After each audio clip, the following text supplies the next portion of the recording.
Hi, everybody. We're going to start with the sign by signs immediately because I already did an introductory video about this Leo ingress and some of my thoughts on what that can represent and things that we can reflect on ourselves. So do please watch that. It's a standalone video. There's no timestamps. You'll have to actually just do the work and listen and try and focus your attention for as long as the video lasts. And so what we're looking at is the sign by sign here, and I will give the information that's necessary per sign as we go. And so interestingly enough, when Jupiter moved into the sign of Leo, Leo was rising, at least for the universal time zone, which is roughly equivalent to London. And so we do have a really strong start for Leo right off the bat because Venus is also there in the sign of Leo. Now, if you have your Jupiter in a fire sign, this will be very strong for you. This will be extremely fortunate for you. There will be a lot of growth and a sense of real potential and abundance. And so that will be one of the ways that you can test, let's say, how the degree to which this will be beneficial. Now, obviously, I haven't got your natal chart in front of me, so I can't tell you what other things are coming through, and that will depend on so many factors. But in a general sense, if you've got a fire sign Jupiter, that means Aries or Leo or Sagittarius, this will be quite beneficial for you. Now, if you have an air sign Jupiter, and that means Gemini or Libra or Aquarius, that will be better, but a little bit mitigated. So it will be a much better potential, but the work will have to be done through you. It's not necessarily going to fall into your lap. And and it's really important to understand that if you have a water sign or a earth sign, Jupiter, and it's, of course, other planets there too, this will be a square, or this will be an inconjunct, or this will be a semi-sextile to those signs. And so it's not necessarily going to bring you any obvious benefit. It's really helpful to understand where the placements are in your chart and or have your chart read by somebody who knows what they're looking for, to understand what is going to bring you some kind of benefit and how to use the timing of it. And it doesn't mean that this is necessarily going to be bad in any way, shape, or form. It's still Jupiter, so it can be also a protective blessing. And especially when it comes into the first house, Jupiter in the 12th, and the first house is said to offer protection. And that can be something that you've been experiencing already because Jupiter just passed over a year in your 12th house for Leo, Sun, Moon, or Ascendant. And it's going to continue, as I said, for more than a year in your first house. So this will be from the 30th of June until the 26th of July, 2027. And because Venus is also there, you have the two benefics in the same sign at the same time. And this is bringing an extra sense of potential and abundance to you. So again, depending on where everything is in your natal chart, this will come through in ways that are more or less obvious, depending. For the first, let's say, 10 degrees of Leo, whether it's your sun, moon, or ascendant, the immediate effects will be noticeable between now and the end of August. It's going to be something that you really are aware of.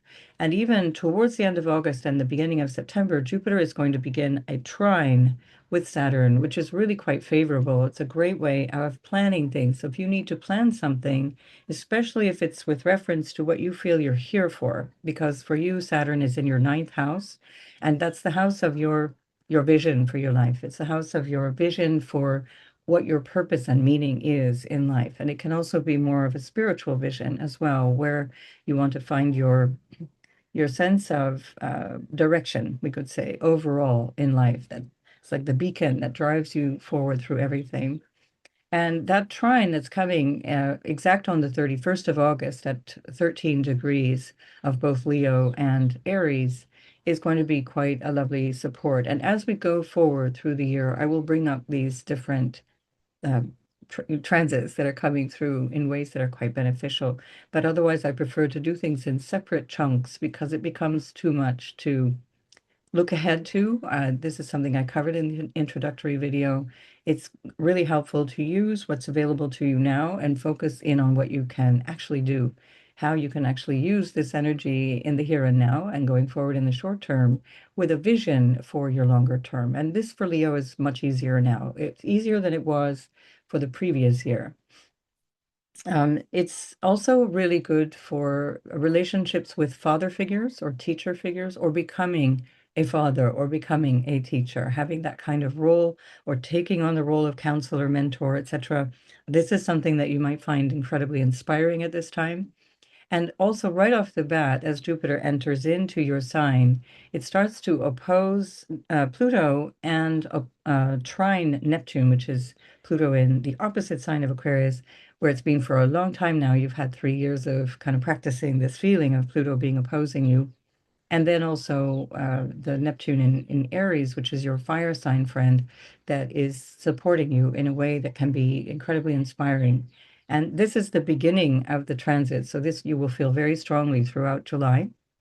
And it's something that is, again, good for inspiration around taking action or, finding reasons to take action. But the Pluto opposition can bring you some compelling reason to deal with it now. And that can come through in the form of another person because it's the opposite sign. It can represent an individual who's standing across from you, who needs your attention, who needs you to make some changes, or from whom you need to, find a happy medium. There may be some pushing back on your plans or your ideas. And consider this to be something helpful and welcome because sometimes with Jupiter, especially in fire signs, things can get all fired up and really excited, and things can be really inspiring, but it's not necessarily grounded. Remember, fire is the inspirational quality, it's the quality of foresight and moving forward in life and going ahead. And it's really helpful to have a sounding board. And that's what Pluto is bringing you here, especially as Neptune trining Jupiter at this time can have you really going into all kinds of wonderful plans and ideas and visions of things that need to have a certain stability and grounding. And this you will definitely find more throughout August, and especially by the end of August, beginning of September, as Saturn says, okay, let's have a look at this and then make this work. And even still, consider that Saturn is in its retrograde phase, and so it's going to be coming back in the same degrees between the 26th of July through December 10th. And then it comes all the way back through those degrees, and then Jupiter and Saturn will trine once again in the spring or in the early months of 2027. So you will have opportunities to plan, forecast, inspire, expand, and then have this sense of, okay, this has to have legs. This has to be something realistic. Now, it also can be around a specific relationship because we are talking about Pluto in your opposite sign. Is that a business relationship or a life partner or some other way of relating? The seventh house can also represent business in general and also clients in particular. So for those of you working on your own, this is a great opportunity to expand into things that have to do with, work structuring, uh, finding a partner that's suitable, working with a partner on new terms, or restructuring the business itself, and coming from a place of feeling more capacity. So this is all very productive if that's your situation. Jupiter rules your fifth house of business and entrepreneurship. And also that fifth house is that house of personal self-expression. So having the fifth house lord in the first house is really going to allow you to feel that sense of, okay, this is my moment. I need to step into my role, step up and take charge. Now, nowadays, especially because of social media, often there's a confusion around stepping into your role and being seen with being famous. And it's really important to keep separating out those ideas. Fame is not available to everyone. In some charts, there will be a sort of anonymous life. The vast majority of lives are perfectly anonymous and perfectly delightful and extremely constructive. And that's been true throughout history. And so the notion of needing to be seen is only with reference, first and foremost, to yourself, possibly also through the eyes of your father, because this is the story of Leo, or a father figure. And then, of course, in a broader sense, in your family, in your community, in the people that matter to you. So don't automatically go to, okay, I have to step up now and therefore, acquire 1 million followers or something. It's not about that. That's just this modern conditioning that we have, which means that we equate being seen with being famous. And that's certainly not what I'm talking about here. So we do have Mars and Uranus in a sextile to Jupiter at the time of this ingress. So there's a lot of emphasis here on your future, but also regardless of what I've just said, also on the fact that people may see you in a new way. And again, think in terms of who's my audience. Don't think, oh, I have to get out there and develop a following. No, it's really just who's my audience, who are the people that I'm relating to, who's the society, who's um, the crowd, let's say, the network, the impresario that I'm trying to connect with here.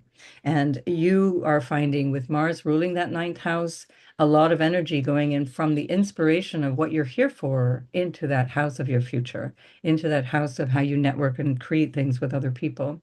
And the 11th house is also the house of gains. And with Uranus there plus Mars and in a square to the nodal axis, which is in your money houses, all of this is going to reflect something to do with finances and money that may be an attitudinal change rather than necessarily a material change at this point.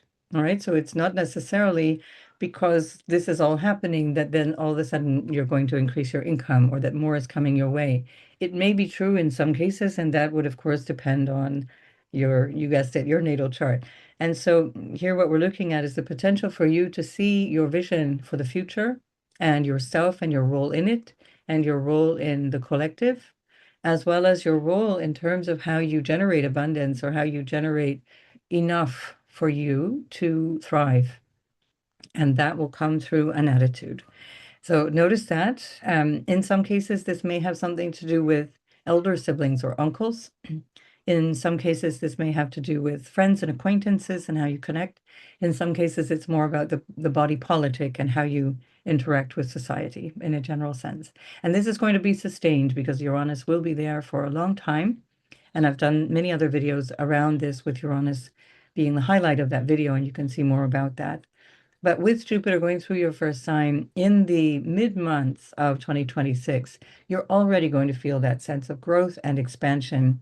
Now, the ruler of Leo is the sun, and in your case, it's at this particular time of the ingress, 12 houses away from your ascendant, or 12 houses away from the sun and moon in Leo. And this applies in the sort of archetype of Jupiter moving into Leo too. So in a general sense, here we've got the sun 12 houses away. And what that represents is that although the sun is rising, it's really quite hidden. You can think about that in terms of early morning on the ascendant. The sunrise it's like blinding. It's so bright. So you're not really seeing the sun, or it's even hard to look at the sun because it's so bright, because it's right at eye level. There's a being blinded, being kind of obfuscated because of the light that's rising. And so much of what I'm talking about here may actually feel like it's happening behind the scenes, in the background, hidden from other people's view, even hidden from your own conscious awareness at this point. And it will be when we have the solar ingress into Leo that you start to feel, okay, now things are shifting in this bigger way. And that's going to be in the third week of July.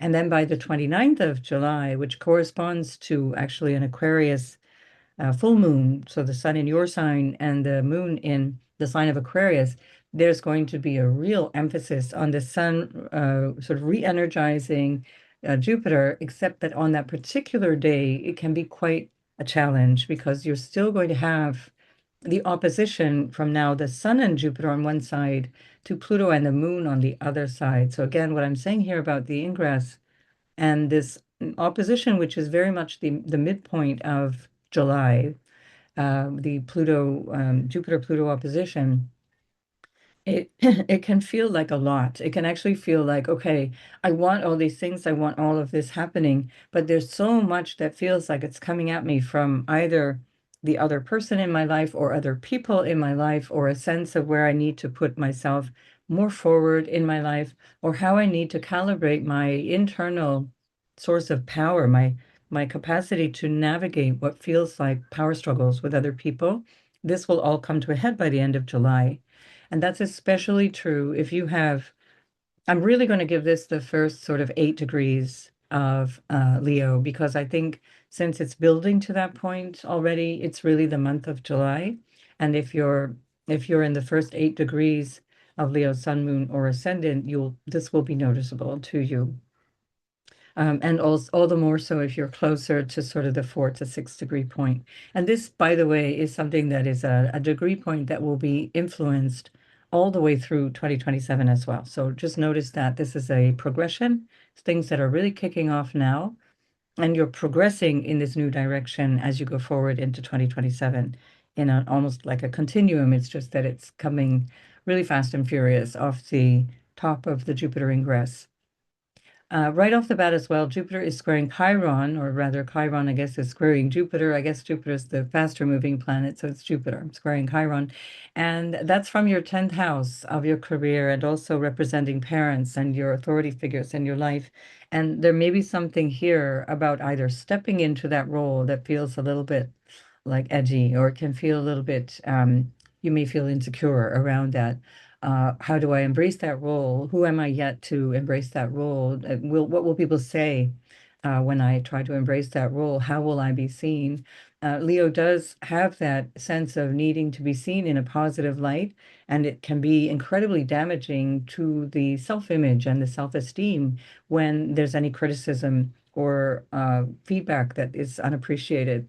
And that's also, again, coming from the father wound. So this is a really good time for you with Saturn and Neptune and Eris for your whole lifetime in your house of the father. So this can be a really helpful thing that you explore at this time in terms of your relationship to how you were seen by your father.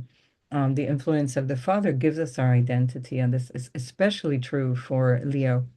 And when Chiron moves into that 10th house, there's an assumption of a new role or something that you're creating. And I did a whole separate video on Chiron and Taurus, and you can look for that coming through that longer video about Chiron. But just this is only a brief thing. It's really just the first few days of the last day of June and the first few days of July that will be felt, and it won't repeat. This journey of Jupiter goes so quickly that it will not come back to the Chiron story until 2027. And then there's going to be a trine as Chiron has gone to the end of Aries again, and then Jupiter will be near the end of Leo. And so that's coming through more the end of 2026 and early 2027. And as that trine is building from this square, it starts to feel more comfortable, more easeful as you prepare your sense of your reason for being here. And that nourishes the when Chiron goes into your 10th as of next April 2027 again, because it's only here for 3 months. So you're in this kind of test zone, as it were, in many ways. Which is good because you get to sort of test drive what's going on, and then you get to really expand into that as the year progresses, and then as we get out of the Jupiter retrograde, which will be from next April of 2027. And again, I'm going to take these steps more close to the time that they're occurring, as opposed to giving you all of this information up front, which most people find a little overwhelming and which I do encourage you to think more in terms of, well, that is not yet happening, so what can I deal with currently? And for those who do need dates, Jupiter will retrograde on the 13th of December this year, so 2026. And it stays retrograde for 4 months. So that retrograde is about preparing what's been happening basically at this point from the time that we get through from September through December. So we're not there yet. Take your time and really feel your way forward into this expansion of self. And at the ingress as well, at this Jupiter new sort of energy, this energizing phase, there's also going to be a Mercury retrograde that just happens hours before at the full moon, which also happens just hours before. So it's an eventful experience that it's hard to parse out what exactly is influencing you at the time of the ingress. So there's a lot of change. And just know that you don't need to rush into the change. Jupiter will go very quickly through Leo. Leo is one of the shorter signs or the smaller zones, even though we give it an equal 30 degrees in the zodiac, that's not the way that it expresses in the sky. And so Jupiter will move very quickly all the way to 27 degrees of Leo by the time it retrogrades on the 13th of December. So again, you'll have a lot of most Leo placements will be experiencing Jupiter in Leo, and then it will go back to 17 degrees and then finish the rest of the sign from April onwards. And so really it's the let's say the summer phase until September, or I'm sorry for those in the southern hemisphere, that's just my programmed way of thinking, but let's say the July, August, and into September, Jupiter is going through those first 17 degrees. And for those of you who have placements there, that will be the most impactful for you.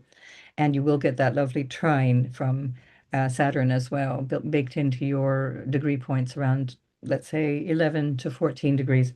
And then if you think about the September through December phase, which will repeat then going forward in April through July next year, that's all of you from, say, 16 or 17 degrees all the way through to the end of the sign of Leo. So you'll see that things are happening in phases. And of course, if you have placements in any of those degree points, all of that will be blessed by Jupiter. And when I say blessed, it's ideally, it's coming from a place of using your inner wisdom and your capacity for growth and self-development, which Jupiter represents. So when I say self-development, don't think of it only in terms of the outer surface personality, which can often come through Leo, but rather like, what is my solar self? And understanding the role of the inner guide, the conscious awareness of why you're even here. And to what extent have you may have felt either blocked in your radiance or blocked in your capacity to shine?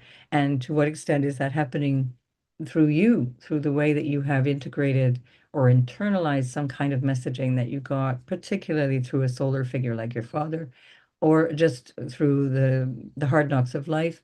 It's a fixed sign. Leo is fixed fire, and so it can be sometimes hard to shake off your opinion or your belief about yourself.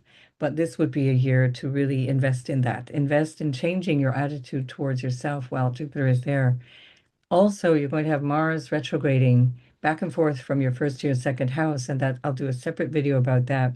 But you'll feel that Mars through Leo through much of the end of October and November, and then as Mars goes into Virgo through December and January, it's really about your self-worth, and that's where the station retrograde will be to pull the attention back into Leo. We'll do a separate talk on that. There's a lot more that I can say about that, but just keep in mind that that's another impetus for personal growth, another impetus for stepping up and finding your place. I'm just going to really quickly show this, the bamboo basket. I mentioned this in my introduction of this whole thing, so please listen to that introduction if you want to find out more about this signature and also how I feel about that. But just in a general sense, it's for many people going to pass without real awareness or a real sense of things changing, but it is a signature of greater shifting collectively. There's no way that this will not impact us all collectively as we sort of, it's like the gears turning now in a different direction. And we're being guided. It's almost like if you're rafting, if any of you have ever done rafting, and you're kind of going through a slower zone and you're kind of coasting or cruising along and the water's just bringing you forward. And then you hit this rapids. The rapids require now attention and an adjustment phase. And this would be what this middle era of 2026 is, which is then going to take us in the new direction. Okay, we got through this, we navigated through this. But if we do it consciously, we will then be set in motion to go in this new direction. And anything within, especially 3 to 5 degrees of Leo, is going to really be impressed by this, the impact of this journey, but really up until, let's call it the first 6 degrees of Leo, 0 to 6 degrees of Leo will be very strongly impacted already because Jupiter is moving through those degrees. And so just think about this as how do I want to evolve going forward? Where do I need to course correct? Where do I need to pay keen attention as I go through the rapids of July and August and then come out the other side? And then finally, what I want to say is that as we're going through this time, you also have a shifting in the nodal axis, which has been up till this point in your eighth and second house and will then shift into your seventh and first house. So you are personally concerned by this bigger shift. And as Jupiter and the South Node are moving together through your first house, there's going to be a lot of change in terms of your philosophy of life, in terms of how you behave through your life in every direction, in terms of the way you stand up for yourself, in terms of the way you project yourself, and recognizing how the way you step up is impacting your relational dynamic. And that is going to be through all the different things, whether it's a parental relationship, a business relationship, a marital partnership, a friendship, all those different things that are important to us day by day. And how we navigate through that is going to be impacted as the South Node goes through the sign of Leo with Jupiter at the same time. And then as we get to the middle of November, there's going to be a triple conjunction, which I will 100% be telling you more about in a separate video, as Mars meets up with Jupiter and the South Node at 25 degrees, and that's going to be in a trine to Eris. And there's a lot to say about that, but just on in a preparatory note, this is going to be something that is quite life-changing. So again, those last 10 degrees of Leo are going to be highly impacted all the way through. Or we could really say the last 16 degrees are going to be impacted very strongly all the way through from October until next July, as this is the focal point. What this means to me in a general sense, Leo, regardless of your position, are you leading a pack of dogs, or are you leading a country? Are you leading a family? Are you a teacher? Are you a counselor? Are you a politician? Are you a rock star? How's your expression of Leo coming through? Whatever that is, you are here to embody that. You're here to embody that solar self. And with the South Node coming to Jupiter and Mars, this is an incredible spiritual motivation. It's something that can motivate you coming from a place of, wow, I didn't know I had that in me. There's an element of recognizing this is time to shed the ego or shed a way of performing my life that allows me now to embody my solar self. And this would be a theme you can carry through the entire transit of Jupiter in Leo and embrace that regardless of where that is crossing over your sun, moon, or ascendant sign, because it's in your sign. So this is part of your homework, let's say, until the 26th of July, and then in fact forever, because it's an impetus. This is an impulse to move you in a new direction, not just an event that's happening right now. All right, I wish you every success, and I will see you in the next video. Sorry, we gotta do this differently for Virgo. I need to count the hours instead of days. There we go. So for Virgo, sun, moon, and ascendant, Jupiter is moving into a very spiritual part of your life. It's going to highlight issues that have to do with your belief system, what you feel under the sort of underpinnings of what you have faith in. This can also have to do with ancestral stories, stories of family that might be at a distance, ancestral stories in terms of where you have some kind of support or feeling of presence of the ancestors in your life. If you have lost touch with that, I would definitely cultivate that right now for the next year to come. So Jupiter will be in your 12th house from the 30th of June until the 26th of July of 2027.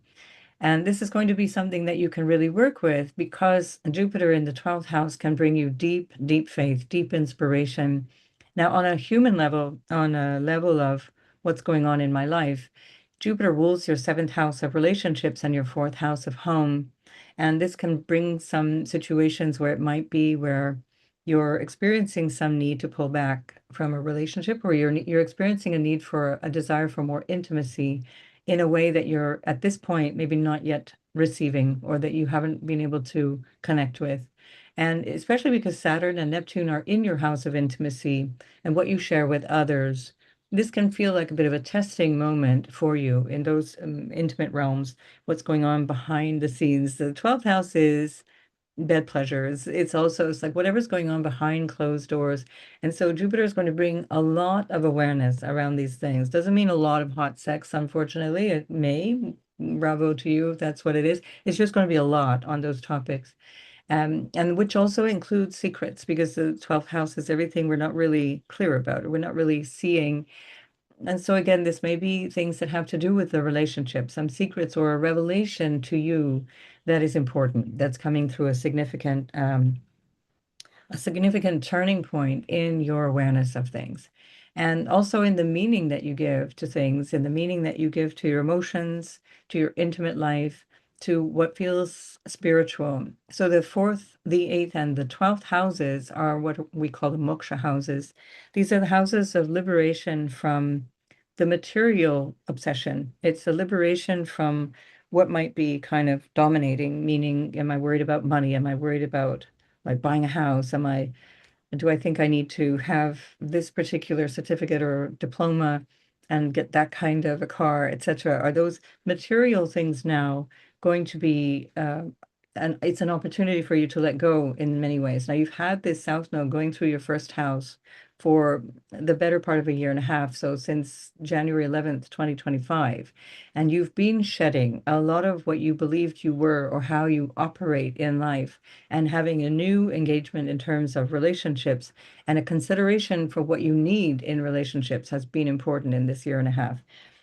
So this is something you've absorbed now. It's not going away. It's just that you've understood that lesson. And as the nodal shift happens from the 27th of July, it goes into your 12th house, the South Node moving into that house of spirituality where the Ketu, the South Node, is the most spiritual placement. And then the North Node goes into your 6th house, which is about what do I do with that? How do I utilize that? And so you might find that you really come into this zone of either spiritualizing your relationship dynamic or spiritualizing your work that is coming through not in a way that it's like you have to wear like beads and sandals and work for a guru or something. It's really about understanding that there's an essence to who you are that is here to bring something forward in what you do every day. Pluto has already been trying to get you to change that and see that and work with that. And as we go into July, really right off the bat, Jupiter is opposing Pluto. So you might find that there's some tension especially tension in terms of the everyday hardcore reality of what this job represents or what work represents to me or what duties and obligations represent to me or what do I have to take responsibility for? Pluto is really showing that. Pluto is retrograde now, and the retrograde continues now for another few months where you get this opportunity to really dig deep into, okay, what is my duty? What is mine and what is not mine? And how do I manage that? So you may be feeling some kind of pushback around these things about like what my spirit is calling me for and trying to accomplish and how I want to do that, or what my spirit is calling in terms of a relationship and what the everyday imperative is and how that's pushing against me. So this is not necessarily a problem. It can be a deep realization. It can be something which helps you make decisions.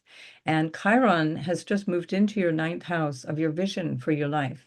In the sign of Taurus, I've done a whole separate video on that, so I invite you to listen to that instead. I won't give you all the details here, but the nutshell is that Chiron squaring Jupiter from your 9th to your 12th can really start to highlight to you where you haven't found or you're not yet living fully in your purpose. And you really crave that. And Jupiter in the 12th is going to help you dig deeper into what you could describe as a soul urge. Why am I here? What is it that I really need to do? And at the same time, there's going to be a trine. Now it's a sign-based trine with Saturn, as opposed to a square with Saturn, which has been the case as Jupiter was trying to help you focus on your future, where the feeling of pressure that was always coming like a 2 steps forward, 1 step back kind of feeling of I want this, but it's not there yet. Now it starts to feel more like support.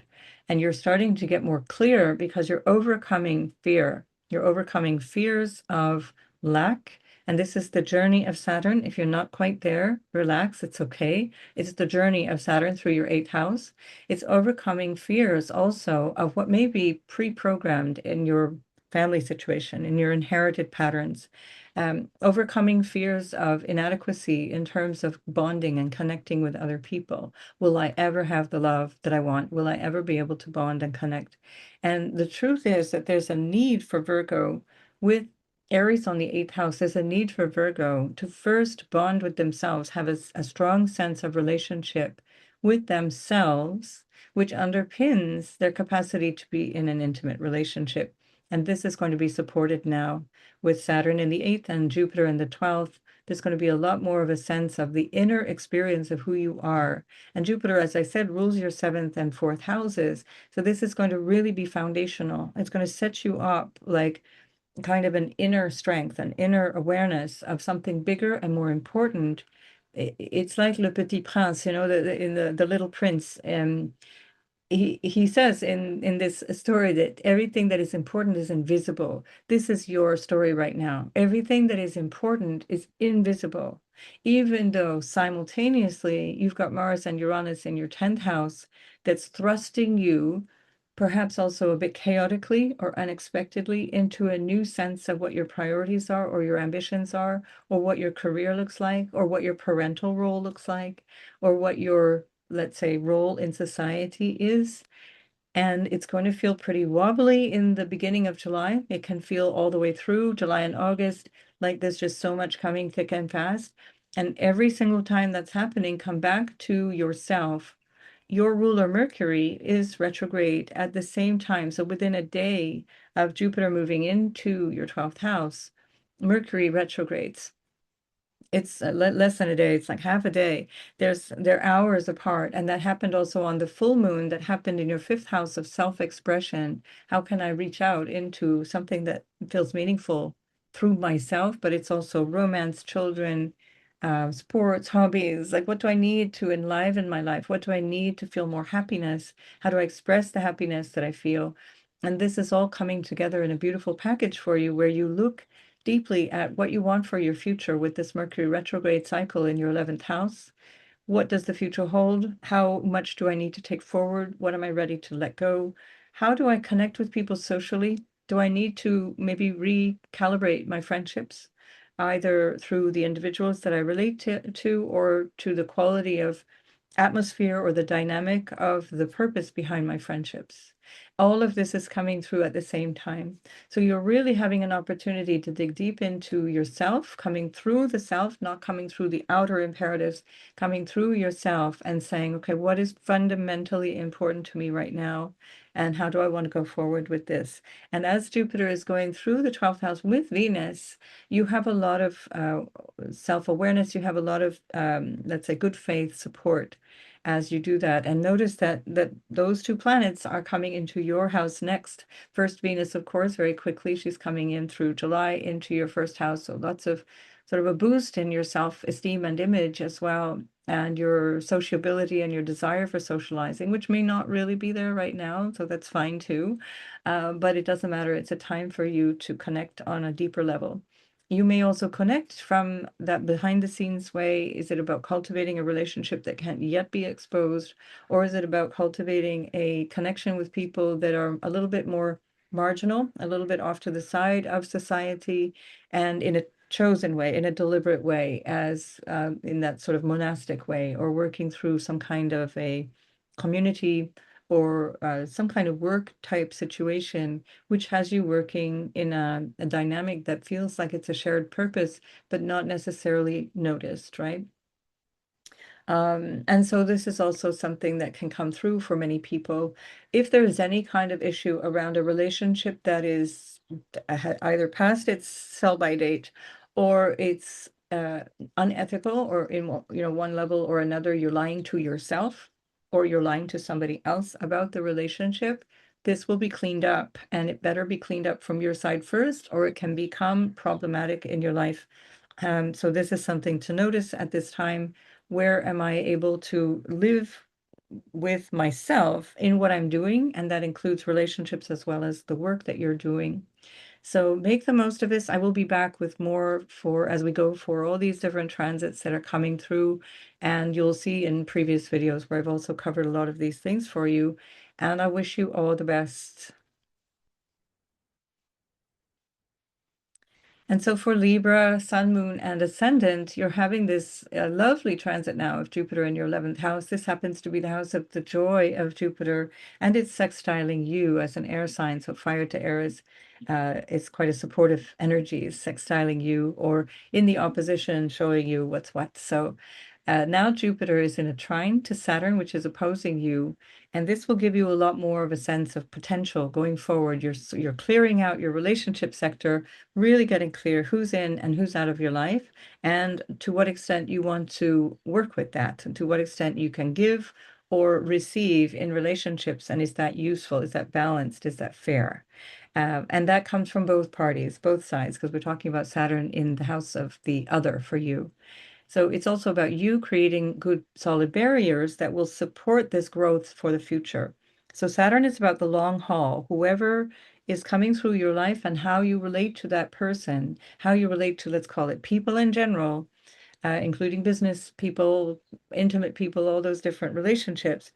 This has to have a sense of lasting quality, and especially Jupiter is going to highlight that as it's going to be trinal to your seventh house all this year until the 26th of July, 2027. As Jupiter goes directly into your 11th house on the 30th of June, it stays there, as I said, till July 2027. But immediately what's happening is it's opposing Pluto. And that opposition to Pluto is going to really call in some challenge from your sense of what you want to express in your life. How do I want to express myself? And how do I want to be seen by others? As I said in the introduction for Leo, so I didn't do an actual introduction here. I did a separate video about that. Please watch that video. It's full of all the details of how I'm perceiving this Jupiter in Leo and how we can work with that in a really practical personal way. And with this Jupiter here in opposition from your 11th to your 5th house, you want to understand where there may be some blockage that's coming through you, or a feeling of what's available to me in order to show up. And I want to emphasize that this doesn't mean showing up in terms of fame. It may be, in some cases, about that. It may be about really having to publicize yourself and show up and reach out into life and be there in a way that people really see you in a broad sense. Like it could be public, presentations, or a public role, a political role, a religious role, whatever that is for you. You can show up to a big audience, but don't think of it exclusively that way. This can also be like social media, not necessarily in person, but online. That also represents the third and the 11th house connection, which Jupiter rules your third, and it is in the 11th. Um, and so the aspect of this that's really important to understand is in reference to how I show up socially or with friends or in networks or in groups, or in terms of how I want to see my future. What is it that is the obstacle that I need to dig deep to find, or the thing that makes me feel most terrified about really being seen and really showing up and saying, wait a minute, I have a vote here.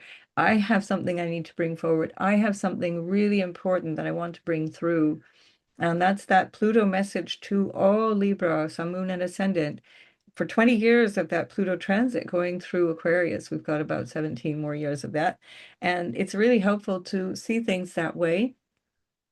Sorry, maybe 18 years anyway, but right off the bat here, this is an opportunity for you to see that the pushback of how you want to see your future is coming often from an early program around how you show up and how you're expected to show up. Saturn is helping you with this, and Jupiter in opposition to Pluto is really showing you what is pushing back at you.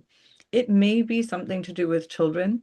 It may be something to do with the idea of having children. So it could be that it's really about the do we, don't we? What does my future hold? Will it contain children? Jupiter represents children as well. Will it be about having a family or not? Or is this family that I already have part of the obstacle or the challenge or the pushback that I'm getting? What is the need to change on either direction in terms of getting to where I need to go? And that can also, in some ways, reference a love relationship. Am I tied into a pattern of behaving in romantic relationships that is really not working for me? And I need to see that as Jupiter moves through the 11th house so that I can see the vision that I hold for my life, and what does that hold for me if I'm embroiled in this relationship, which may be in a pattern that is actually quite deep, because Pluto in the 5th house can also bring obsessive relationships, obsessive qualities around relationships. And as Saturn is ruling from the 7th, ruling the 5th house, that can be part of that dynamic. Your ruler Venus is with Jupiter at this time. She's in Leo and has been for the month of June, basically. And she will continue to be there for another couple of weeks until then she moves into your 12th house, where you get to have this a deeper sense of the maybe hidden meanings behind your relational dynamics. And with Jupiter now in the 11th with your ruler Venus, it really puts a lot of focus on friendships and relationships, your value as you see yourself going forward. The sun at this time is in your 10th house. And so this is really quite telling as well in terms of the rulership of Leo for you. And as the sun is going through the 10th house, you're putting a lot of emphasis on yourself as a either leader of a team or a leader of a company, leader of a family, parents, parenting. This is the 10th house. um, your vision or your need to show up socially, your ambition is the 10th house, your personal ambition, your sense of purpose. All of these things are merging at the same time in the early part of July. And as we're going forward in time, I'm going to be recalling, I'm going to bring in all of these different things in a way that helps you progress through the different cycles. I did a lot more for Leo because this is all about Leo, but I don't want to do everything sign by sign, but I will come back again and again to show you as transits are happening where you're going to be progressing to.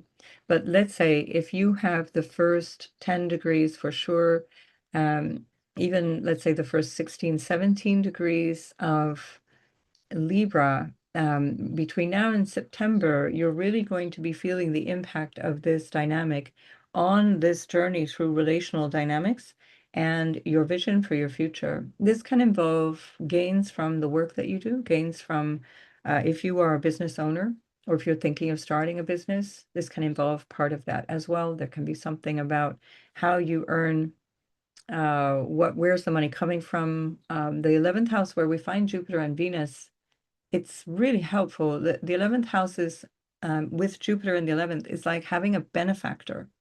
And think about that benefactor may be financial, that depends on the individual, but it's a benefactor in the sense that people are there on your side. Now you've got a bit of a team cheering you on, and it can be anonymous. It can be like, again, if you think of your followers, or people who are just, they have your back. They really want you to succeed, and you'll find support.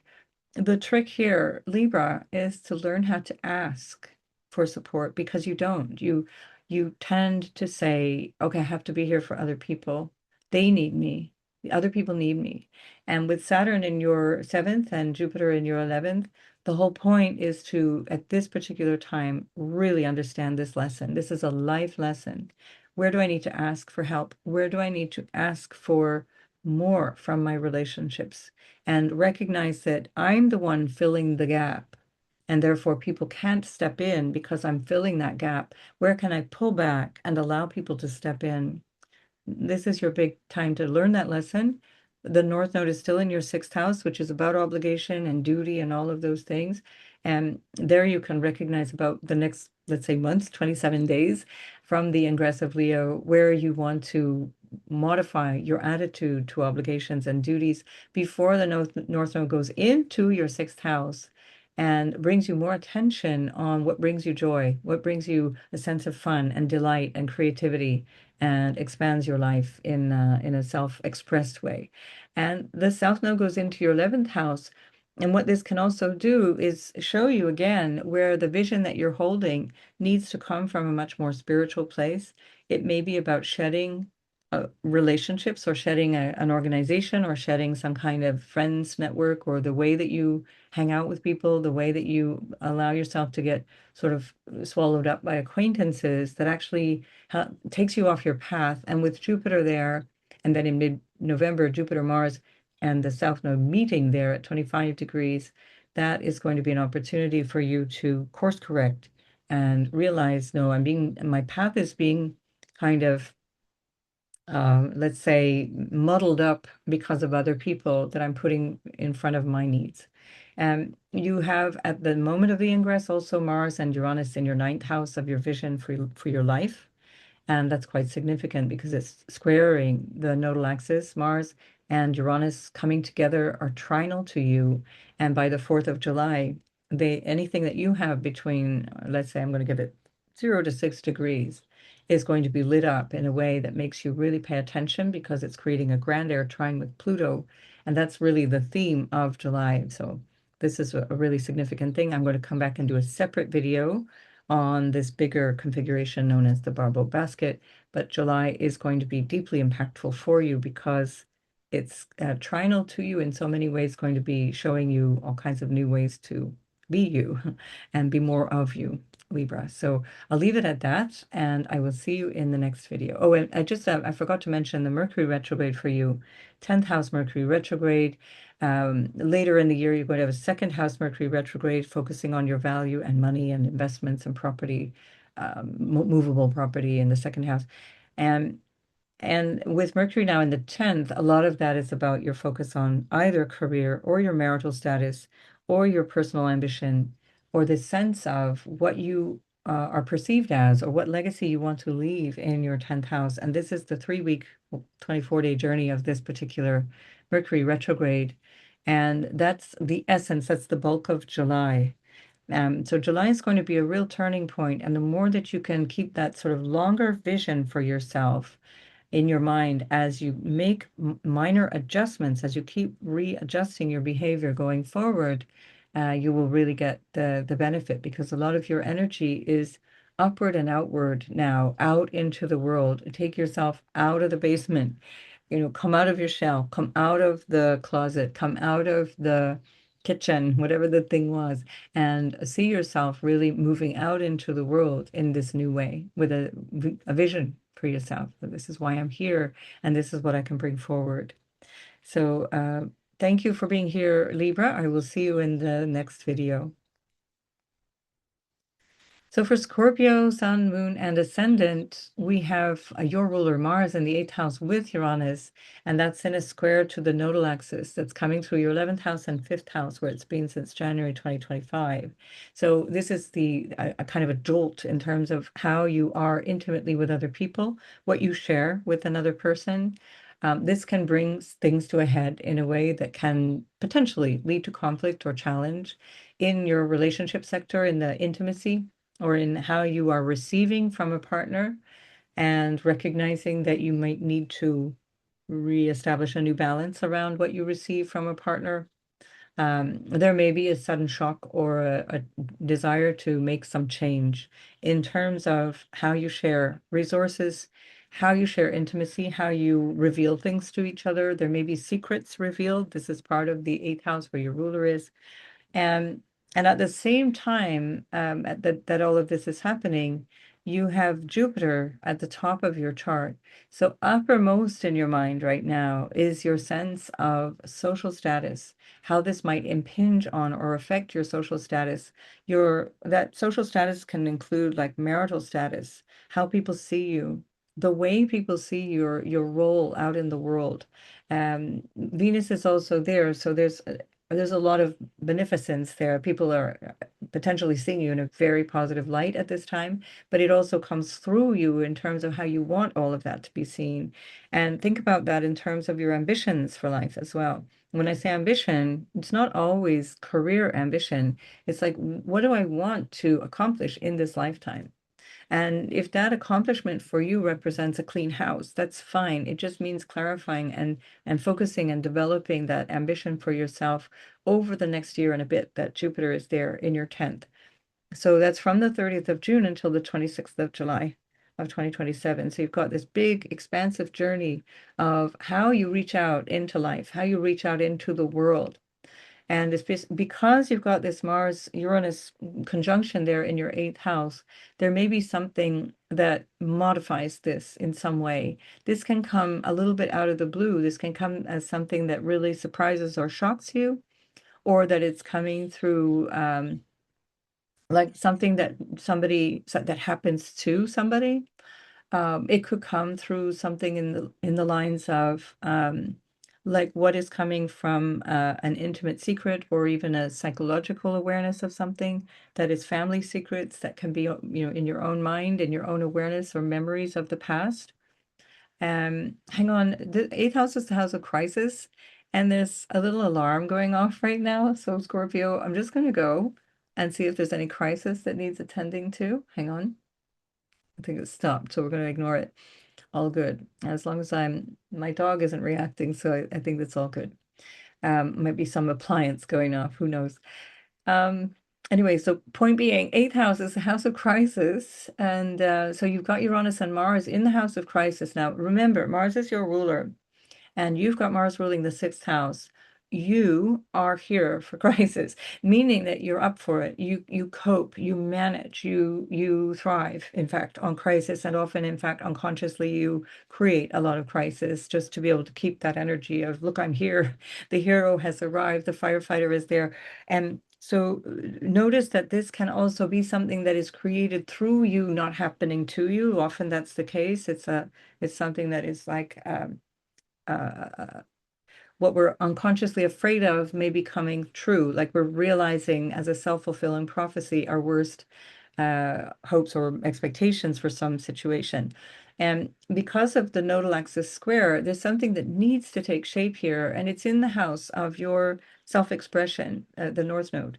And Jupiter is ruling that now from the 10th house. So your social status is playing a huge role here, as is, if this applies to you, the notion of parenting, because the fifth house is children as well. Projects of all kinds. Think of it as your babies, whether that's a baby in real, like physical form, or is it a project that's like a baby to you and you're cultivating that project. And then Jupiter at the 10th is saying, okay, I'm expanding my role here. I'm expanding my authority. I'm expanding my vision for what I want to do in this role that I'm taking on that is going to impact my identity going forward in society. So all of these things are stirring up at the same time, and trinal to that Jupiter is Saturn in your sixth house of work and the things that you're obligated to deal with, things that you have to handle.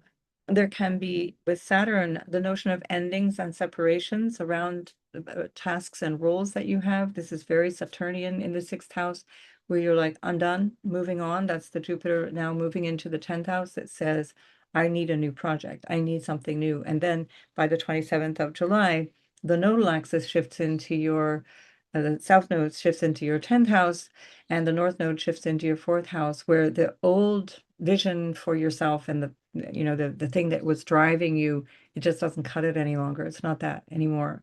And Saturn is also saying the same thing. It's like, we're done here. Let's wrap this up. And then by the end of August, of like the 31st, I think exactly, Jupiter will be trining Saturn at 13 degrees of both your 10th house and 6th house, so representing something that requires your attention, or it's a task, or it's a job, or it may be something to do with needing to care for someone, needing to care for an elder who's sick, or needing to be the caregiver in your career and this kind of thing, or the manager or the director or whatever. And this is really highly supported by what's going on by the end of August and beginning of September. So notice that, because it also coincides with an eclipse, which I will do a separate video on. It's too much to cover in every single video. But this will be very impactful for you, because it's going to be part of your angular journey, meaning the backbone of your life, as Jupiter is opposing your modern ruler. I give rulership for Scorpio to Mars, but it's many people like to work with Pluto as well, and you can certainly look at that as a secondary ruler, which is giving you some information about the depth or the deeper awareness of the meaning of your life or the purpose that you have.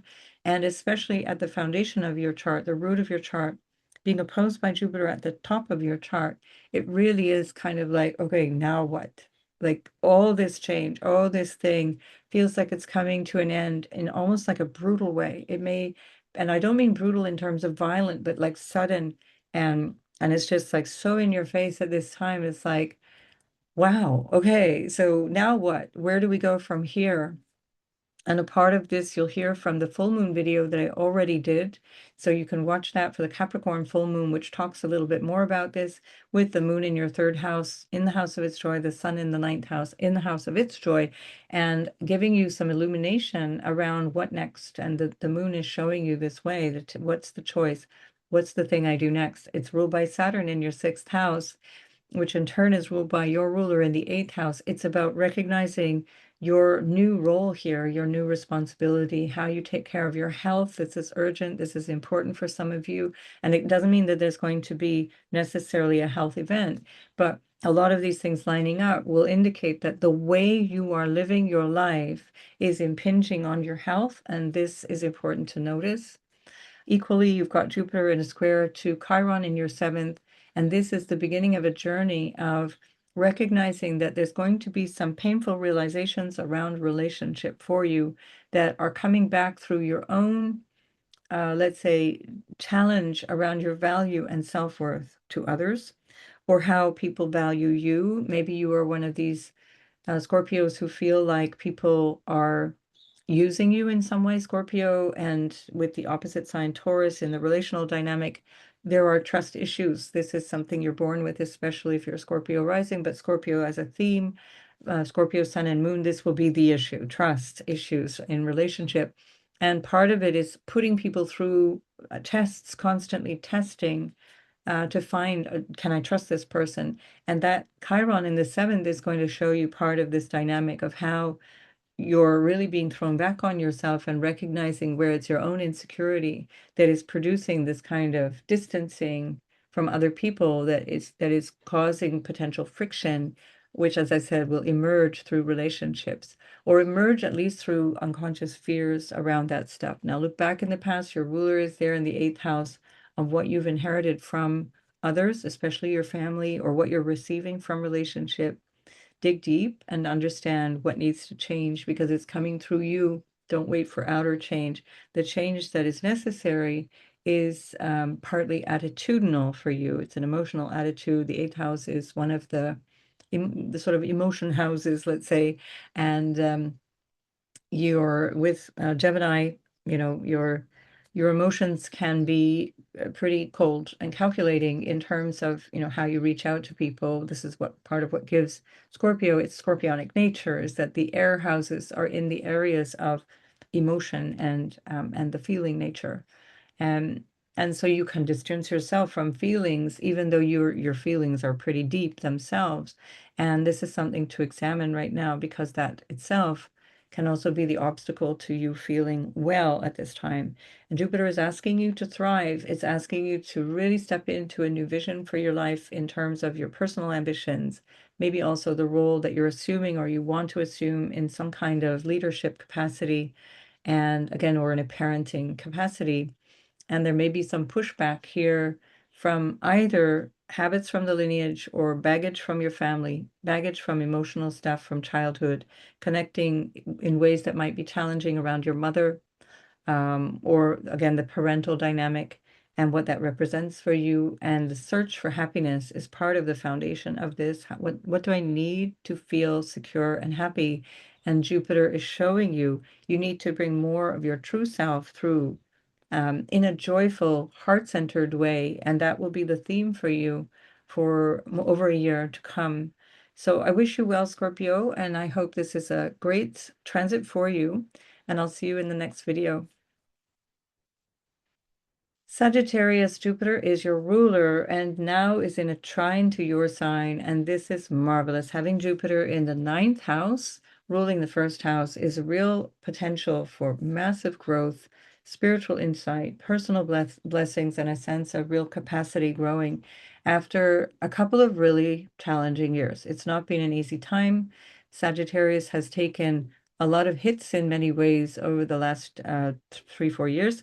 And these are really transforming you. As you go forward now, you're going to feel a lot less of a feeling of kind of this unconscious, like, meh, this difficulty that you've had to sort of sustain and get on with. Now it's a feeling like, oof, all these possibilities seem to start to emerge at this point.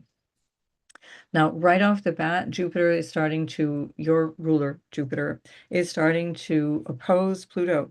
So if you have anything in Sagittarius, let's call it the first, especially the first 6 degrees, but really up to 16 degrees, this June, July, not June, sorry, July, August period will be huge for you and into September. And then later on, the later degrees are really the focus of September through the rest of the journey of Jupiter. But I'm going to come back in separate chunks for that because I can't do it for every sign here. It's just too much information. But just know that there's a lot of support coming from all these different angles, as whatever is there for you in Sagittarius, Sun, Moon, or Ascendant, particularly even other planets, and especially if you have Jupiter in Sagittarius, you're going to really feel that sense of boost and this inspiration that can be really helpful. Now, the pushback that you're getting is in terms of organizing yourself in your day to day. And this might be a change of mind. So the third house is the mind. It's the way that we understand things intellectually, how we communicate all of that stuff, how we interact with people in a kind of a day-to-day interchange, how we connect or exchange everything, money, ideas, goods, contracts. There's all these third house things. It's very practical. And the ninth house, on the other hand, is very philosophical. And so you might start to find yourself in a kind of a tension right off the bat between what you'd really like to see, like what the ideal will be, how the vision feels for you, and the schlepping and the everyday and the stuff that has to be done that can feel at this particular moment like an obstacle. You'll find by the end of July, there's going to be a moon there, a full moon between your ninth house and your third house, and that will illuminate a lot of the dynamics of how you're feeling about what you're doing and how you're doing it and your purpose in life. And that can be incredibly instructive. So really pay attention to July and August because it's teaching you where you're going in your life, not just in this particular moment in time, but what the substance of your life is requiring of you now and where you want to go with that and where you really feel lit up in terms of your mission, purpose. Now, tone it down, Sagittarius, because you do have Leo on the ninth house, and that's where the missionary zeal comes from. That's where the know-it-all attitude comes from. That's also the Aquarius in the third house, like I know all these things, and it's the fixed axis. So one thing that would be really beneficial here is to question assumptions and allow things to grow organically in such a way that you even are surprised or delighted by what's coming through, that you're allowing spirit to guide you in this new direction of what you're actually here for.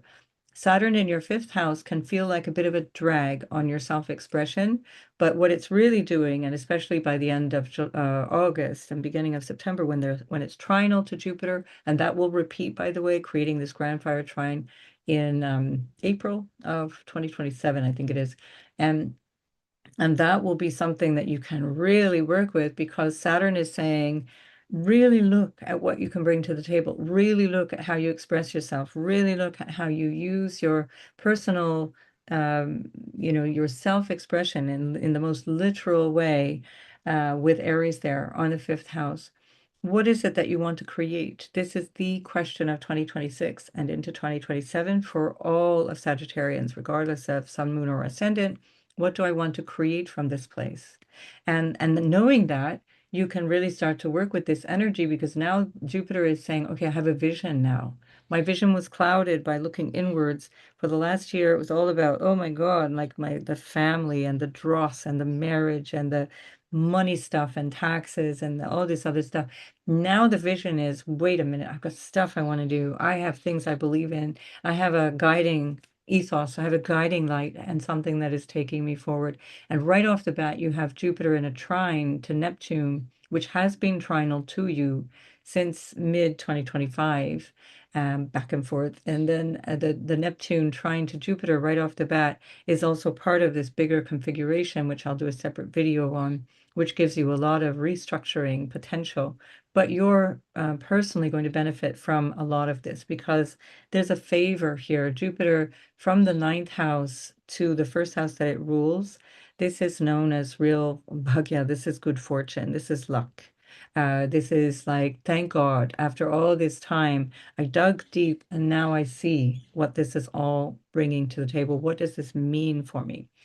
So really look at that from the highest place possible and bringing yourself into this role of service. I can be here for in a way that brings some kind of awareness of what life is all about. Now, it's a natural fit for Sagittarius to have some kind of teaching capacity, teaching, preaching, could be political as well, or spiritual, religious, this kind of thing. And I'm giggling simply because that's also like the kind of both positive and the negative archetype of Sagittarius, but it's true. And it's all the more true when your ruler is in the ninth house. And so look at ways that you can really cultivate this natural tendency to be there to help people see things. But with Pluto in the third house, tone it down and get away from needing to express from the place of, look what I know, and get towards the place of, this information is really important and it will bring benefit. And I just put it out there. I'm just going to put it out there and I'm going to let you take it or not. I'm not going to ram it down your throat. So this would be the way to learn through July and August how to present, how to show up. And Saturn retrograde from the 26th of July back to the 10th, I think, of December. Just before your ruler Jupiter retrogrades on the 13th of December, is part of that journey of understanding how to calibrate how you show up, how you express yourself, how you are perceived by other people, because that's part of the Sagittarian, dynamic. It's Aries on the fifth house. It's like, look, I'm here. Look at me. And again, I'm laughing because it's part of the good and the bad of Sagittarius. So you need to be seen as part of your life. But at the same time, there's a way of being heard where people can really listen and hear you. And there's a way of trying to, again, like I said, ram things down people's throats. So just notice that as now Mercury retrograde is going to go in and kind of clean up and integrate and understand what Jupiter went through in your eighth house, is going to try and make sense of a lot of that stuff. In the same way as when we had in the very beginning of the year, after Saturn had gone through Pisces in your fourth house, and then Mercury came through just as Saturn moves into Aries, Mercury comes through and it's like, are you okay? Like, how's it all going? And it's the same thing here for you, Sagittarius. It's like, are you okay? How are you doing? How's it going? What have you learned? And what can you take forward? Because then Mercury goes into your ninth house, and that's going to be where you start to really get it, really understand that. That's through the early part of August into the middle of August and early September.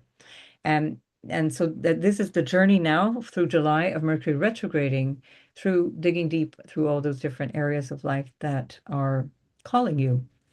And Jupiter rules your fourth house too. So this may, on a literal sense, be something to do with home and property. Where do you live? Is there something about moving away? Is that part of moving because of a relationship? Mars, that is ruling your 12th house, is also ruling your fifth house of the other romantic interest or children. And it's there with Uranus in your seventh house of relating, and it's opposing you. So whatever's going on in the relationship may have, shock events or awareness or things that you're needing to then make modifications around.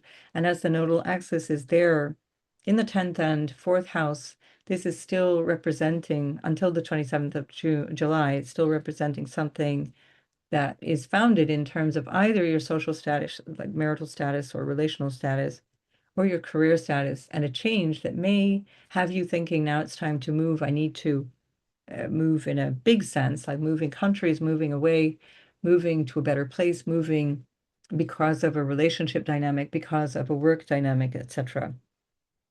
Chiron is moving into your sixth house of healing, health, illness, your work, obligations, and so on. And so that's a separate video that I already did. You'll find that on my channel, but it's immediately being squared by that Jupiter.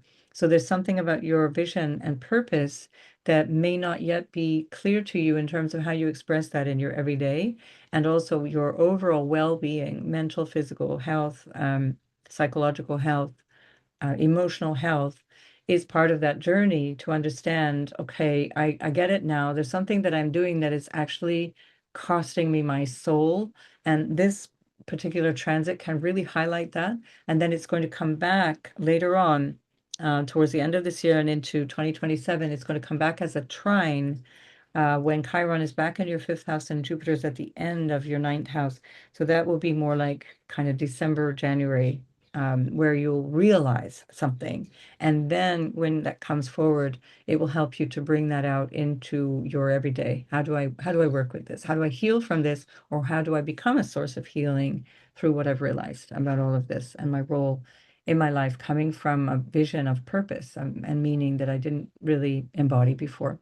A really opportune time for you, Sagittarius, Sun, Moon, and Rising. And I wish you all the best. I'll see you in the next video. Capricorn, Sun, Moon, and Ascendant. This is really shining a light on your marriage, on your money story, trust issues, intimacy issues, things that have to do with potential inheritance stories, or your need to put a bit of attention in things that are more a bit feeling maybe a bit testing, chaotic, crisis-ridden. You are stepping up. And that's also with Leo ruling your eighth house. It's kind of what you're here for, Capricorn. It's like you personally take leadership when in times of crisis. It's like, don't worry, Capricorn is here. And what this means is that you get a lot of support around that. Lots of stories around family, because your ruler is in the fourth house, but also what is the foundation of your sense of security? What brings you happiness? Cultivating that, recognizing it and cultivating it for yourself. And the acknowledgement of what relationship qualities are there, because you've just had, at the same time that Leo moves into your eighth house, you've just had your full moon.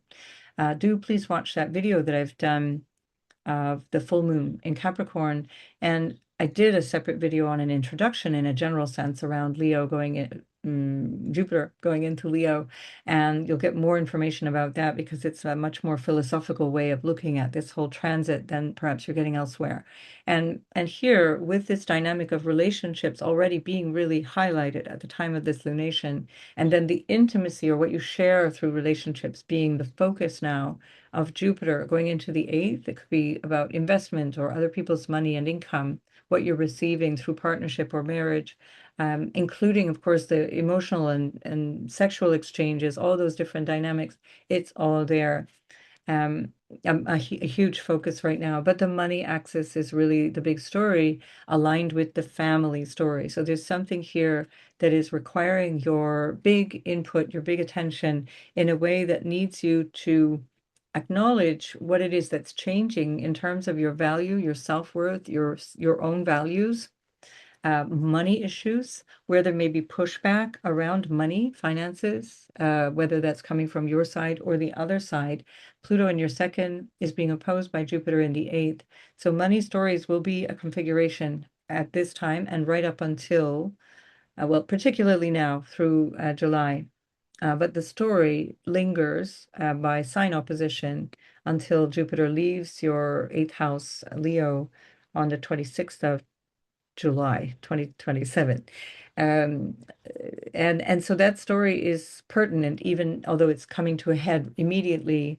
This opposition to Pluto may feel like there's some kind of pushback. Maybe the pushback is on what you value or how you are feeling a burden of the family or a burden of needing more support. Do you need to learn to ask for more support? This is a Capricorn trait as well. You've got this Mars, your exaltation ruler Mars, with Uranus in your sixth house, and it's in a square to the nodal axis, where the south node is in your ninth house of your sense of vision or purpose for and meaning of your life, as well as everything to do with your higher minded awareness of life, philosophical or religious or spiritual. It also connects to Father and God the Father and the connection that you have with that. And of course, Leo also is with reference to that. And there can be something here that connects in terms of father figures, spirit guides, counseling, counselors. But there's something that is tying you also into, with the North Node in the third house, issues of siblings, relationships with siblings, extended family, third house, all those issues, particularly if it's a younger sibling to you, and the um, the conjunction of Mars and Uranus in the sixth house is showing that there's going to be some kind of revelation, potentially something that's happening with reference to your health, that may feel, or work and your everyday stuff, the everyday thing that you're doing, that is also requiring some kind of major adjustment, major change. It's going to be something potentially like a flashpoint or a realization. Sixth house can also be having to deal with other people's health issues. What support do you need to give for people who need your help? Is it about mental health, physical health, emotional health? Is it day-to-day support? Is it like material support? I need to be there for them to do this thing. whatever it is, it's coming to a head in the very first week of July and exact on the 4th. And this is coming along the same time as Jupiter is opposing Pluto, but that's all through the month and at a peak on the 20th, sort of 16 to the 20th of July. I'll do separate videos on many of these things again, and if you go back to my earlier videos, you will know more about the Mars-Uranus conjunction, especially around your full moon, so do watch that video too. And always please watch the introductions, especially when it's your thing. This is your full moon, so make sure you listen to that introduction. And I do also think the introduction to Jupiter in Leo is helpful because it gives you a bigger philosophical container to work with in these times, and especially for you because Jupiter going into the 8th will really highlight issues that are quite literally sort of life and death, what it means to be alive, what it means to be expressing something of yourself in this, finite material world that we live in. And here we also have a square from Chiron that's moving into your 5th house, which is all to do with romance, love, but especially your self-expression and children and projects that can be considered like babies. And this is maybe where you're starting to feel something, sensitivity around that, a wounding around that. Is it that you're realizing that you need something, you may need a bigger container to express happiness or have it show up in your life, where up until this point you're realizing that it has been a lot of duty and obligation and being there for others, and now you're like, gosh, I really need a hobby. Like, I really need something nice to happen. I really need to have some kind of healing around the way I show up. And notice that much like with what I was saying with Libra before, with Capricorn, with Scorpio, with Libra, though that energy can be very similar in the sense that you're rushing in to take control of something, to deal with crisis. As I said, you've got this, fixed fire on the 8th house, Leo. You want to take charge. It's like, look, let me just sort this out. And then what happens is there can be a rebound of resentment around that, or a feeling of not being acknowledged around that. This might be what's coming to a head right now. And you have to recognize your part in that, where you're the one filling in the gaps constantly. You're like, yes, sir. Yes, sir. You're showing up for duties and get up in the morning. Yes, sir. And you got to figure that out, because that's coming from how you have trained people to respond to you. And you can change that. And this is also where Mars Uranus in the 6th house is where you get to also say, whoa, there's a hard stop here. I'm not doing that anymore. We're not going in this direction anymore. I give you back your burdens. I give you back your crisis. I give you back all these things. And call me when you've sorted it out, and I'll see if we can work this out.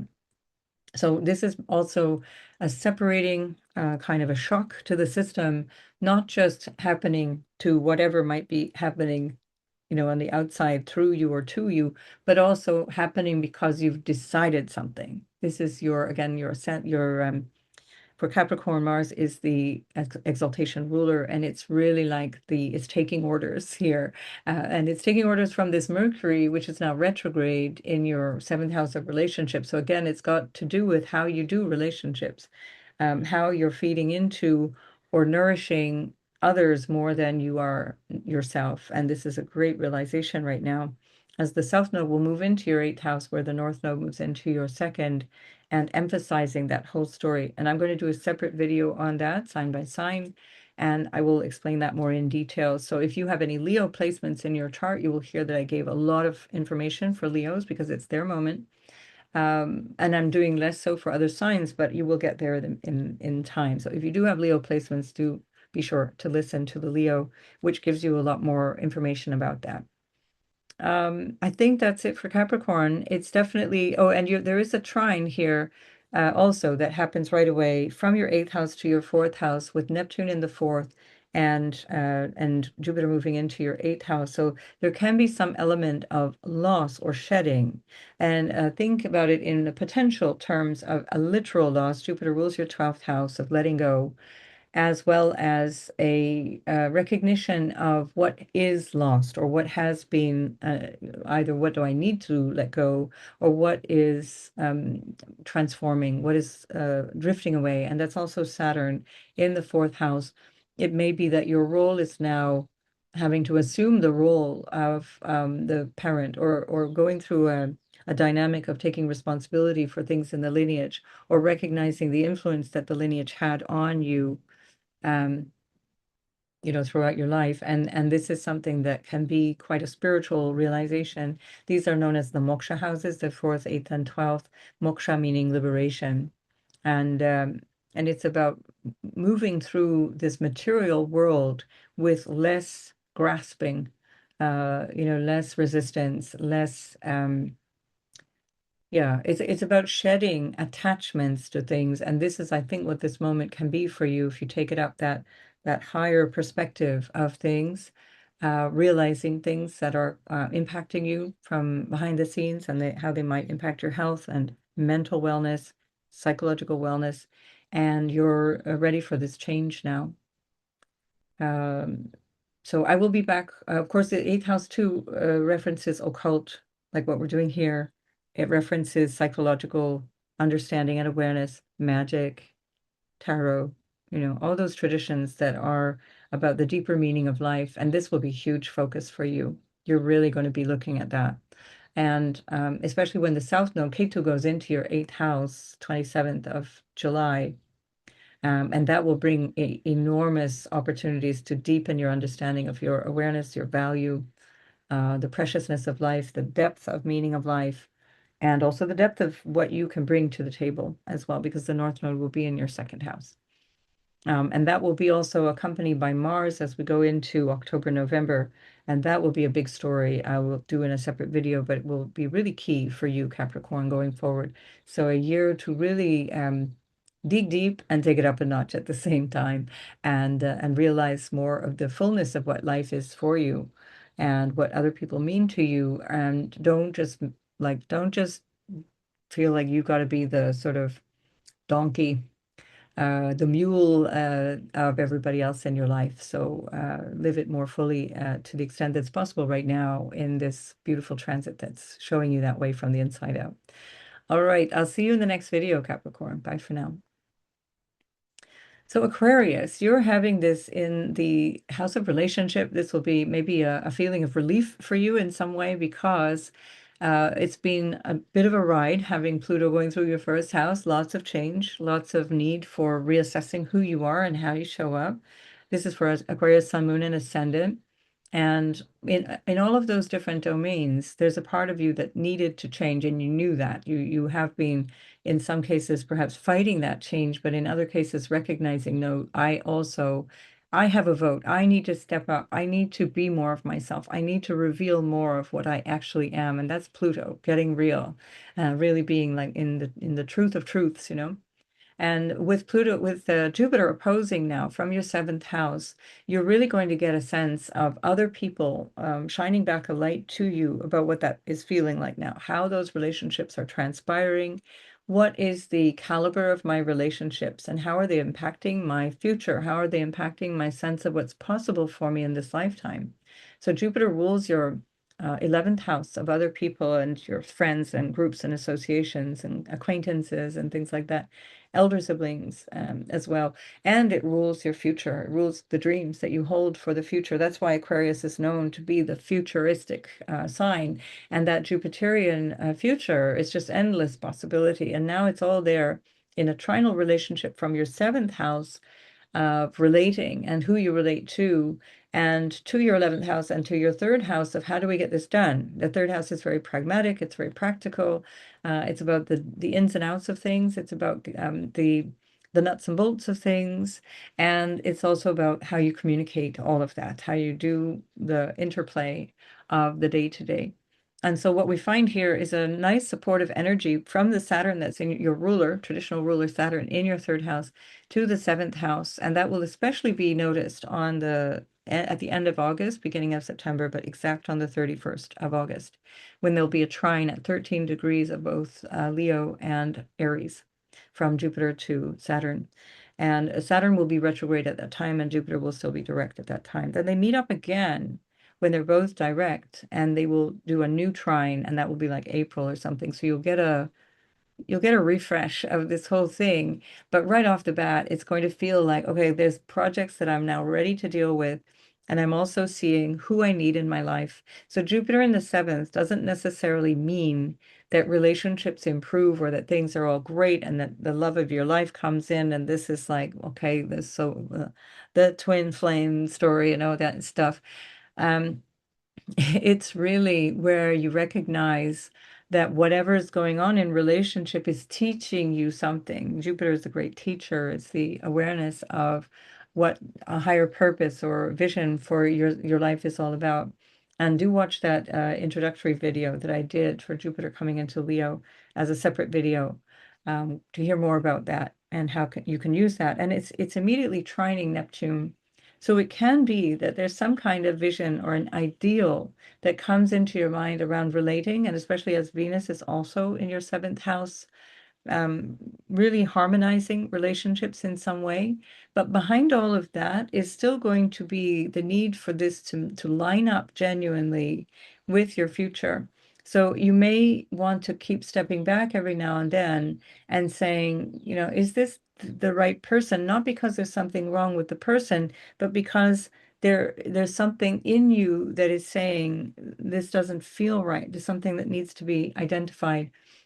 And why I'm saying that especially is because you will also be very much on a new trajectory as the nodal axis shifts. And I'll do a separate video about that to explain more.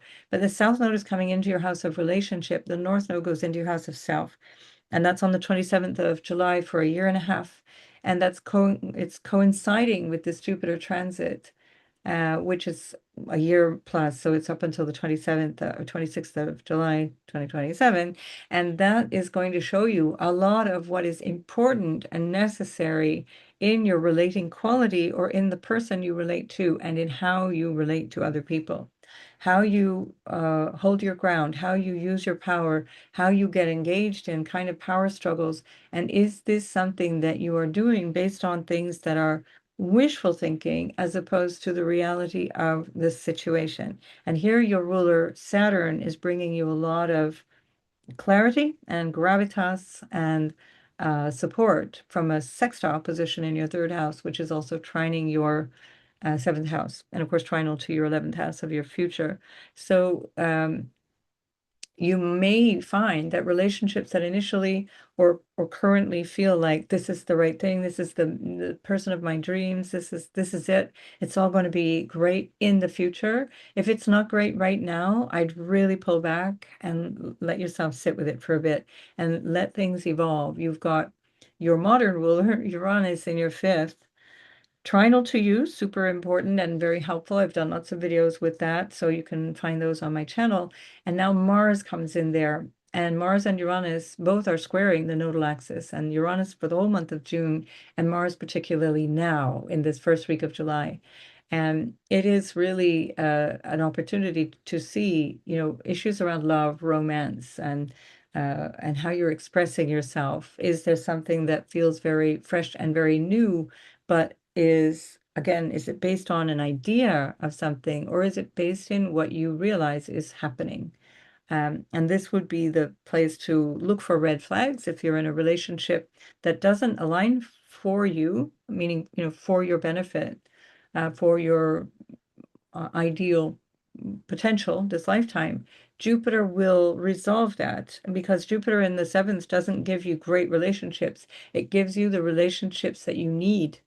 And that may include taking away relationships where you have had rose-colored glasses and where you're looking at things from this place of, well, it'll be great when everything's sorted, or it'll be great when things resolve and things calm down. If it's not already great and you're getting this vibe of, wait a minute, there's something that's not quite right, you can already instigate a change, either the change coming through your side or through the dynamic of the relationship specifically, um, to bring it to a higher level so that the relationship is going to bring you what's necessary for yourself. And that's the Jupiter story for you for over a year. You will really see that coming, especially if you have, let's say, the first 6 degrees of Aquarius. But anyway, if you have the first 16, 17 degrees of Aquarius, this is the theme up until September. And then the second half, we'll say, of Aquarius will be part of a bigger theme as you go into September through really the rest of the journey of Jupiter in your seventh house till July next year. So there's a lot to say for Aquarius, which I will keep coming back and covering here. But this would be the theme that I would say is the uppermost of importance, is this person who is sitting across the table from me, or who I'm doing business with, or who I'm in love with. Is that person going to take me day by day into a future that I really want to see, or am I already projecting into the future what I hope for, and then wishing that things will resolve and become better? So if this is the case, if that's the dilemma that you're in, sit with this for July and August. Really notice what's going on so that you get these clear messages, as opposed to what you hope to see. You're really getting what is there. And this is part of when your ruler Saturn retrogrades on the 26th of June. No, we're done with June. 26th of July. That will also be part of the retrograde cycle, which I'll come back and talk more about.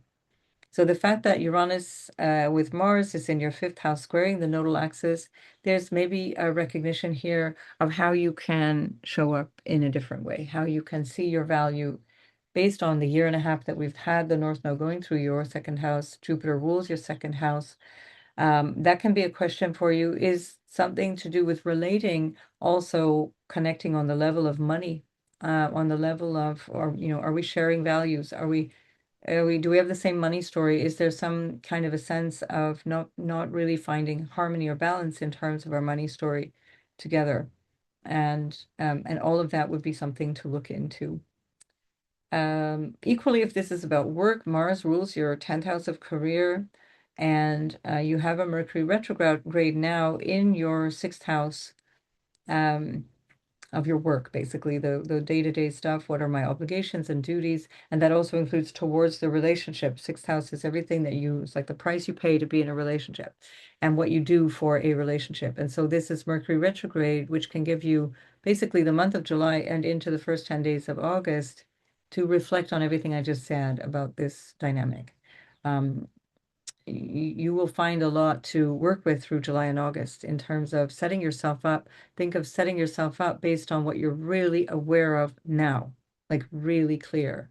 Don't intellectualize your way forward, which can be your habit, which is like, let's think of the future, let's go to this potential, let's go to this possibility, and not based on what you're actually experiencing and feeling, which can have you, living so far into the future that your present situation is not even on your radar, and that will have you potentially creating some or avoid, seeing things that or not seeing things that you need to see right now, or creating problems for the future that is just kicking the can down the road.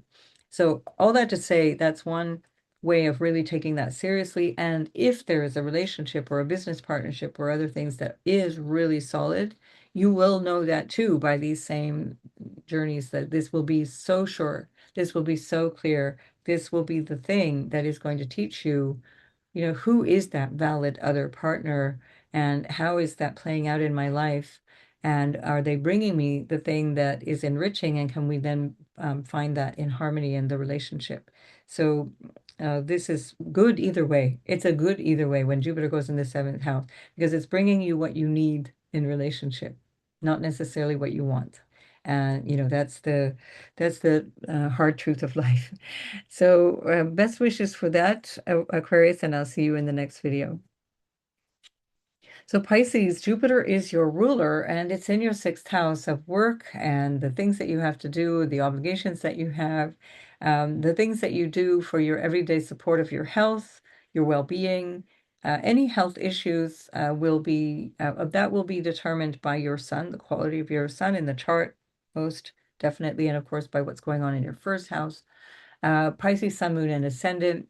If you have a sun in the first house, this is actually relatively favorable because it creates this beautiful interplay between the Pisces sun and Jupiter. And the fact that it's 6 houses away means that you might be better suited to resolve all kinds of issues around health, if that's the case, or be more of a healing impetus for others, for example. Um, and you still have the North Node in your first house, ruled by that Jupiter now in the sixth house, where before it was in your fifth house of love and self-expression and children and so on. And so what this speaks to for me is we've got 27 days left of the North Node in your first house, Pisces. I'm part of this story because I have a Pisces sun and stellium, but it is really about where you recognize, okay, I got where I want to express myself. I got where I want to reach out into this particular version of myself and how that feels to me. And now I see how to apply it. And that's what this moment in time through July is very, very strongly emphasizing. Now, Jupiter is immediately coming into an opposition with Pluto, and that perfects by the middle of July and up until the 20th of July, when it is part of that boat configuration or the cradle configuration or the basket configuration, whatever you want to call that. It is a part of a really unusual and life-changing configuration for all of us. And for you, it's in the 6th and 12th house axis. I will do a separate video on that configuration alone because it's too much to talk about here. But Jupiter is playing its role in that. Jupiter is the reason that it takes that form of the basket or cradle, etc. Because it puts the lid on it. And the opposition to Pluto is the lid. And so that is something that you can work with in terms of your own awareness of how your day to day reflects your spiritual mission or your sense of the the sacrifice or the price you need to pay for what you do and what making that conscious. So Leo is all about becoming conscious of something, but Leo is also the embodied self. It's like, oh, this is my consciousness, but it's showing up as me. So where Aries is like, here I am, but not necessarily with the consciousness of it. It's just the actions, like, whoop, right out of the womb, and here I am just doing me. And then Leo is where we start to bring the conscious awareness of, whoa, I have a self. Look at this. This is me. And that's your sixth house. So you're bringing that into your conscious awareness of self and your purpose. And one of the reasons that Pisces is known in that capacity as healer, as an identity that Pisces actually wears and carries, is because Leo rules the sixth house, or Leo is the sixth house. And then we've got Jupiter in that sign now, and it's feeding back into an opposition with Pluto in the 12th house, which is digging deep. And it's digging deep into either patterns that have held you back or that have been like like compulsions or obsessions or inherited patterns of things that have come through family trauma, through inherited, especially ancestral trauma, or the story of your ancestors and what's coming through the ancestors that you become aware of through the Pluto transit, or the impact of what is far away from you. That can be people who are quite literally there, or things that are going on in a faraway land, a hidden aspect of things that you're digging deep into by really trying to understand the deeper meaning of things, the deeper meaning of life. But in an archetypal sense, the sixth and the 12th house axis is also the representation of the victim martyr. And part of that story is this feeling of needing to be seen for what we sacrifice. And that's the Pisces character. That's the, Leo on the sixth for Pisces is like, I need to be seen for what I'm giving. I need to be seen for what I'm doing, how I'm contributing, how I do it all for you. And this is part of that dynamic. And so Jupiter is there. And if you use this consciously, you can be seen for what you're doing, but not in that sense of, look at the burden I'm carrying for you. I do it all for you. It's really with this feeling of this is what I'm doing. And I'm doing it with joy because Jupiter, when it goes in the sixth house, especially as your exaltation ruler Venus, is also in the sixth house and reflecting back at the time of this ingress, the joy of what you're doing and finding that joy and finding that purpose is the journey of Jupiter going through your sixth house. And if you already have it, you're going to feel like you're just now taking off with that. You're going to feel like you're really moving now in this new direction. And we have also in the fifth house, which is trinal to Pisces from Cancer, Mercury retrograding at the same time as Jupiter enters into your sixth house. So there's part of this reflection on what it is that I express as I go forward, and the notion of what you want to continue, how you want to express your happiness or your true self or your true vision, how you want to connect with your children, how you want to connect with lovers, how you want to connect with something that brings you joy, and as an expression of that joy. That's the fifth house. Um, it can be a hobby, it can be sports, it can be all kinds of like mundane stuff like that, is part of that potential.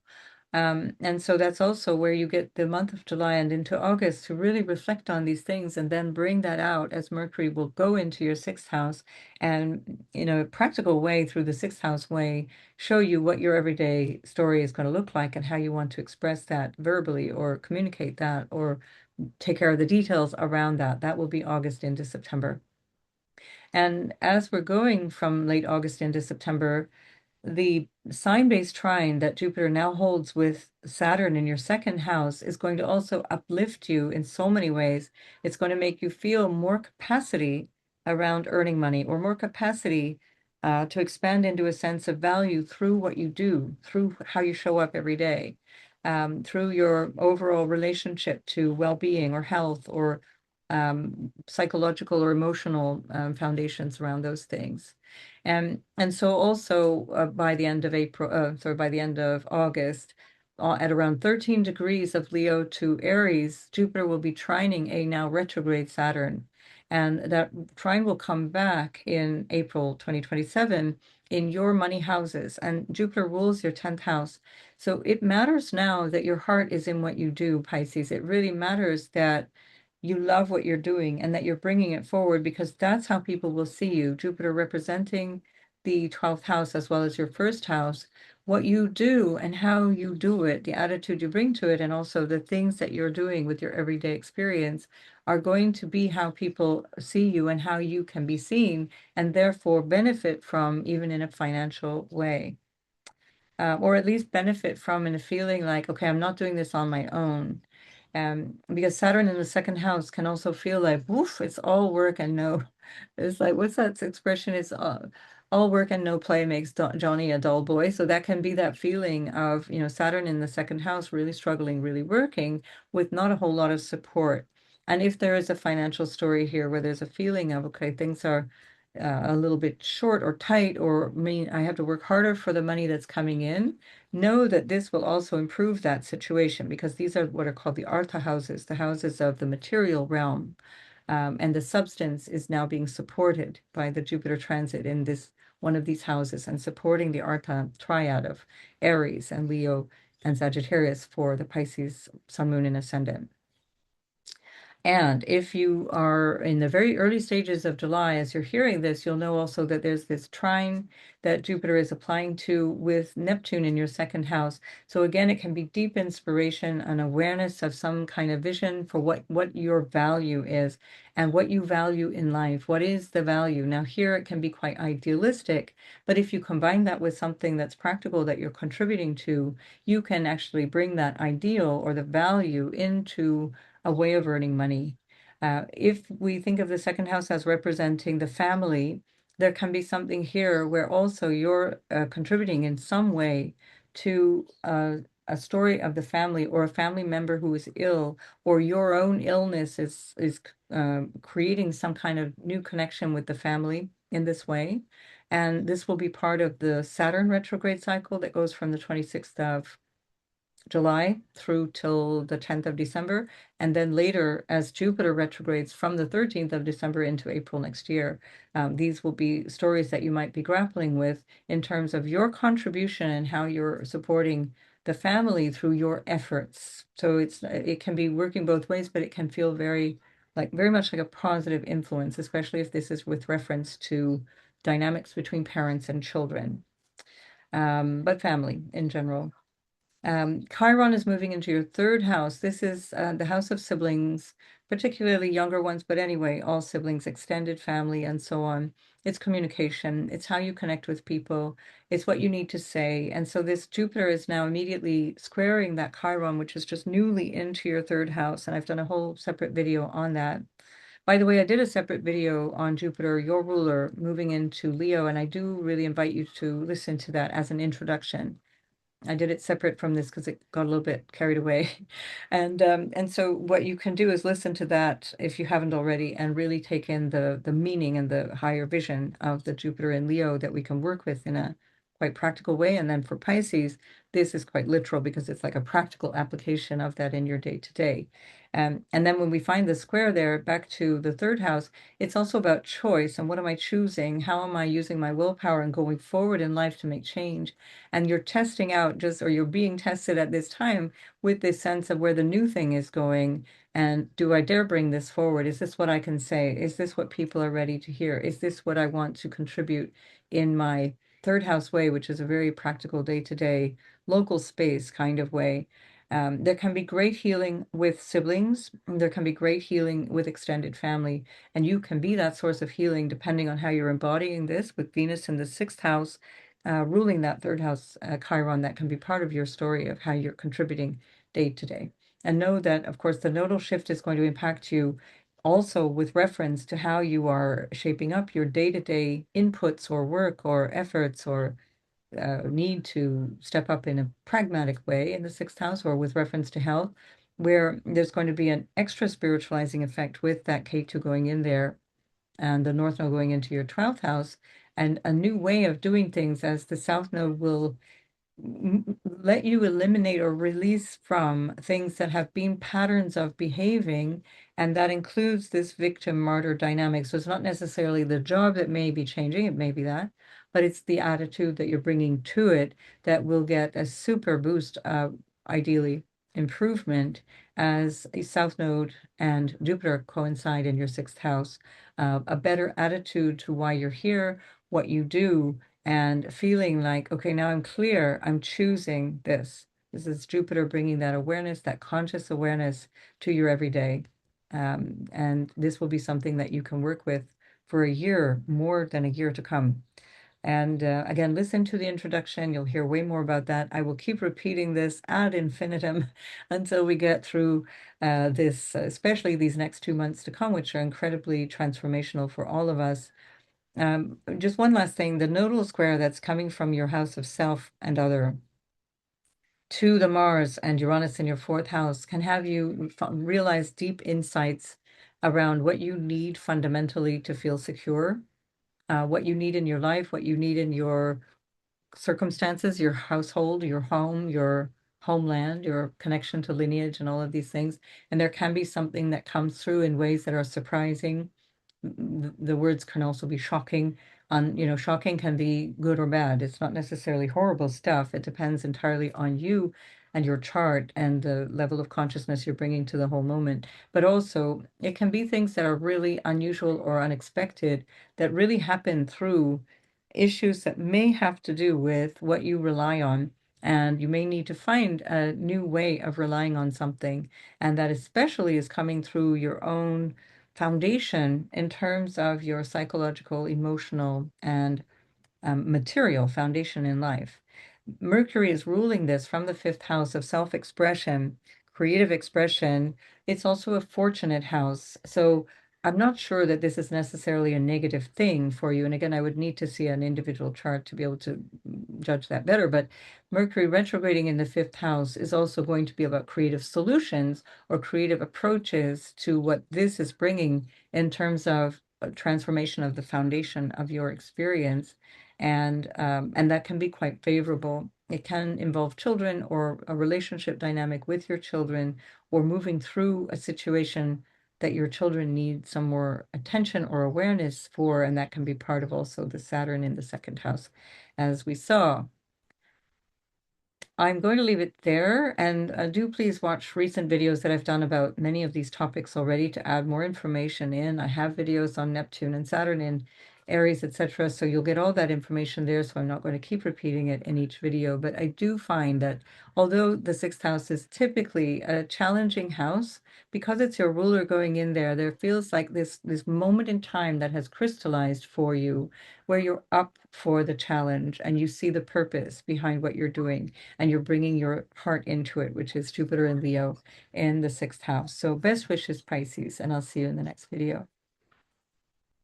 So for Aries, Sun, Moon, and Ascendant, this is quite lovely because now you've got the ruler of your ninth house of good fortune and things that bring you a vision for yourself and a path to follow and a sense of purpose in in your fifth house, which is all trinal to you, where you already have Neptune and Saturn reconfiguring your relationship to yourself and to your life. And this is going to feel like a real boost because up until now, for the past year, you've had a square from Jupiter back to your first house. So there, it will have been feeling like kind of pushing and pulling, and then this kind of, two steps forward, one step back, or one step forward, two steps back, and this kind of feeling of why is this not really panning out for me? And it will start to feel more spacious and expansive as Jupiter moves through your fifth house of good fortune. It's also your creative expression, your real true self showing up. This is again a reflection of Aries, which has Leo on the fifth house as like just showing up. This is that Leonine kind of quality of childlike innocence, and that's how Aries shows up.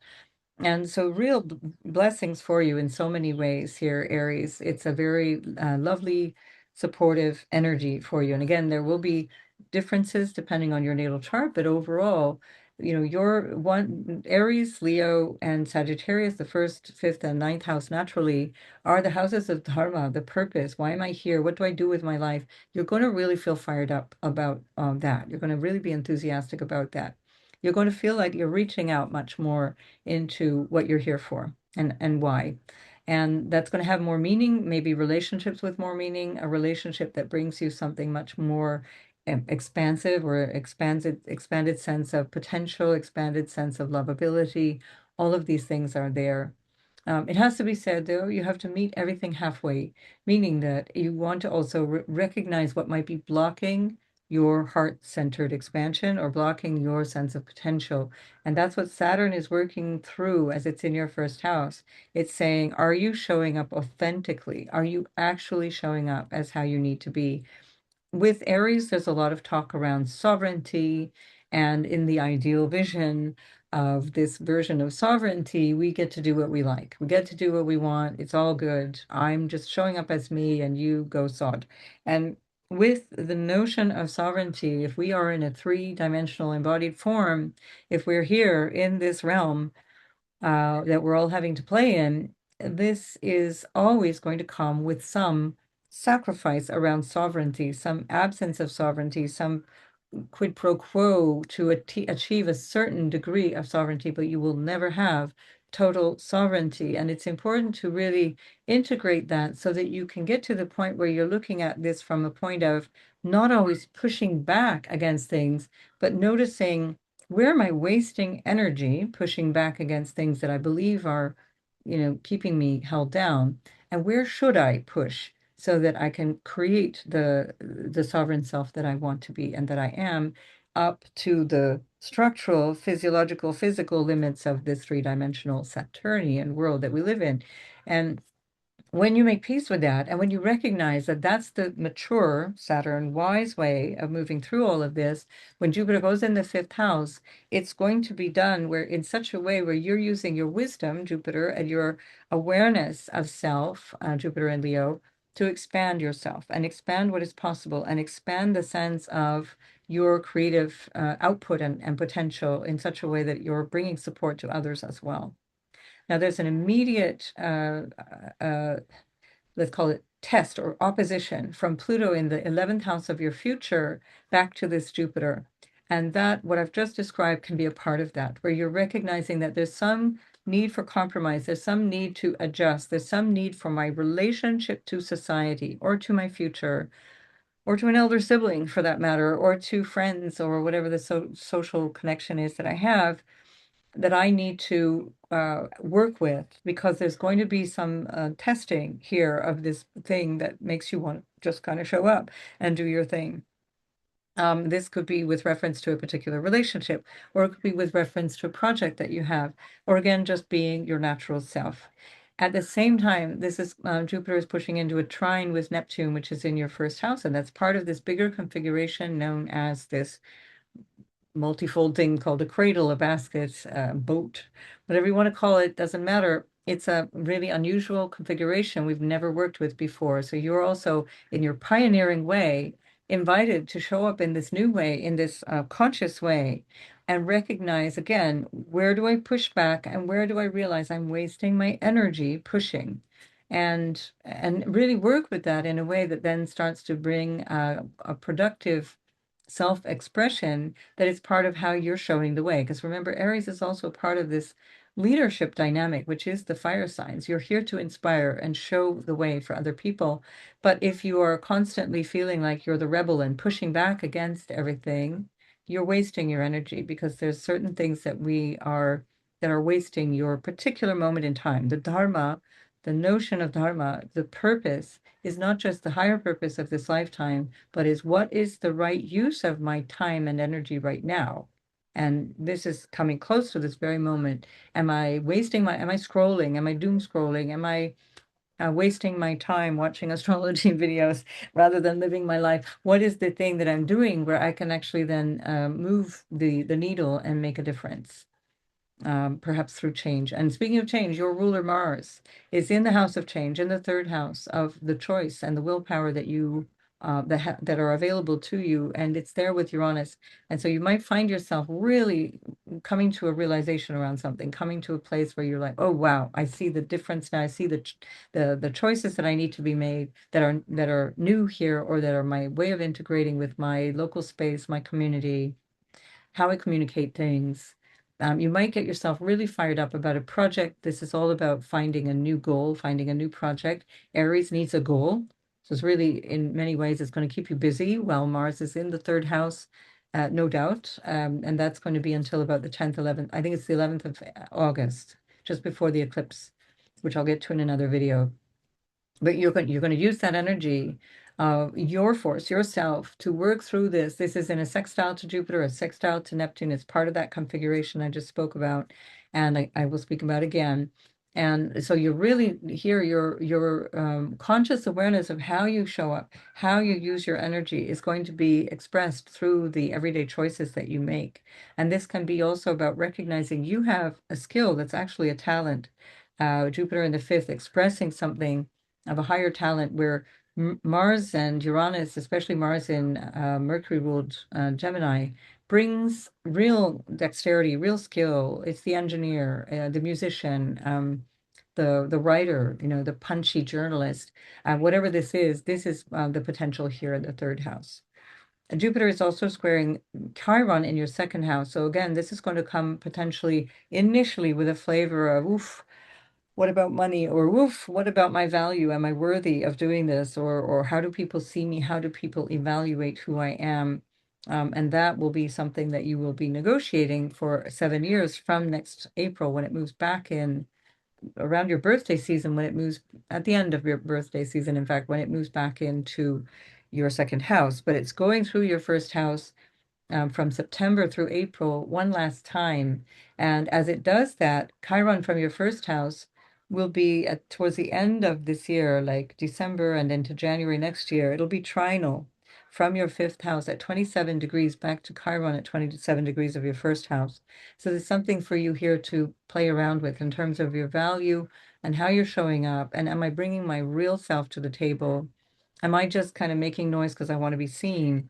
Or do I have something that is worthy of being seen? And so that's part of the healing journey that I think Mercury can bring you in your fourth house, where Jupiter's just come through, where you can recognize any wounding around childhood, around some kind of feeling of inhibition or lack of attention or bonding or whatever, or maybe you had loads of it and it's fabulous and all systems are going now. But if there's been some kind of wounding, in the context of your family upbringing or your lineage, etc., Mercury is going to give you an opportunity to see that. What do I need to feel emotionally secure, psychologically secure, and even materially secure at this time? And do watch the full moon video for Capricorn, because Capricorn moon is in your 10th house of your career. So it really plays into this. I'll leave you to watch that in a separate video. Just know also that the nodes are shifting. So your vision for the future and your participation out in the world is increasing as of the end of July and going forward to a year and a half. So really look at that whole dynamic of where you might be holding yourself back, where you might be feeling obligations, or realizing you can let go of a feeling of obligations that are actually old news. And I think this, where your ruler is with Uranus, Now, especially this first week of July, in square to that nodal axis from your 6th to your 12th, it can really clarify what is yours and what is not yours. Again, what's my battle and what is not my battle. And really take that to heart at this time because it's your ruler that's involved very karmically in this moment in time. All right, Aries, Sun, Moon, and Ascendant. Thanks for watching, and I'll see you in the next video. Taurus, Sun, Moon, and Rising sign. This is happening, this Jupiter ingress is happening in your 4th house of home. What you need to feel happy and secure, what brings you joy in terms of being comfortable in your own home. This will be your cozy moment with Jupiter going into your 4th. You can do renovations. You can feel yourself improving on your family relationships or bonding in a deeper, bigger way with family relationships. Reconnecting or connecting perhaps for the first time with lineage, because you've got a lot going on in your 12th as well. And so with Jupiter in your 4th, and in a trine to your 12th and ruling your 8th house, the host and your ruler also in the 4th, Venus ruling from the 4th house with Jupiter. There's a lot of this bigger story of healing connections that are, pre-existing you and but have such a deep impact on you. It can also be about where you're reconfiguring behind the scenes, what goes on. It's like you're repairing the iOS, it's not the hardware stuff, it's like the software. You're looking at changing and updating and working on these things to feel that, okay, now everything's going to function better because I've upgraded here. And here, especially with Chiron moving into your sign, that's a separate video I've already done, and I really recommend you watch that as a Taurus. It's very personal to you. And this will be something that you are going to start to embody and practice, let's say, embodying, as Chiron going through the 1st house will really show you where you are in a place of either needing healing or doing the healing and being that source of a healer, the energy of healing for others as well. But it can come with an early recognition that there's something that is going through you that you've inherited that really requires some attention. Now, Jupiter in the 4th can also be fantastic for expanding literal possessions around property or land, your home, renovating, like I said, expanding into the home. And particularly because you've got such a lot of activity in the 2nd house of money now, with Uranus in the 2nd house for quite some time. I've done videos about that you can watch. And then Mars now newly coming in there from I think the 28th to the 29th of June. Mars is now with Uranus in your 2nd house and squaring the South Node in your 5th house of investing or business opportunities, and the North Node rather, in your 11th house of your future and what you're expecting and hoping for the future, how you interact with people socially. And so there can be something quite sudden or very impactful that is coming around issues to do with your values or money, dynamics around other people's money or your money that are impinging on your sense of security, because Jupiter rules your 8th house of other people's money or marriage, for that matter, marriage, etc. Something that is about your future that you need to take action on in the 2nd house of money and resources, and also your self-worth, which is part of that story. Chiron going into your 1st house is also part of that, learning your self-worth. And so here, where you are maybe needing to spend more time on where you need to dig into your psychological foundation or your emotional foundation in life, actually love too, love and life. It can be a really rich time, the whole year, where you're really learning something about yourself and how you are in your own way contributing to your insecurities around your self-worth or around possessions and having enough. The whole story of Taurus and the opposition from Scorpio is about trusting. And in this case, we can expand that sense of trust to, trusting life. And this would be Jupiter going into your 4th house, offering you this opportunity by squaring Chiron there to recognize where you need to develop a stronger sense of faith, a trust in Mother Nature, in Gaia, in life itself, in your foundations in life. Create those foundations if you don't have them. And the instability that is there, we can't pretend it's not there. The Mars Uranus in the 2nd house can also be that things change in the context of family. They change in the context of how you relate to your children, or in the lives of your children, or in the lives of a marriage. partner, for example, Mars rules your partnership house. That can be business partner too. A lot of this is going to be coming up at this time. And as soon as Jupiter goes into your fourth house, not only is it squaring that Chiron in your first, but it's also opposing Pluto in your 10th. So this will also impinge on your social status, what's going on there, how you want to appear socially, what's your ambition, your personal ambition and drive at this time. Something to do with the dynamic potentially around what you need and what you want from your heart of hearts to do, and what is the like projection into your sense of your social role with Pluto up here.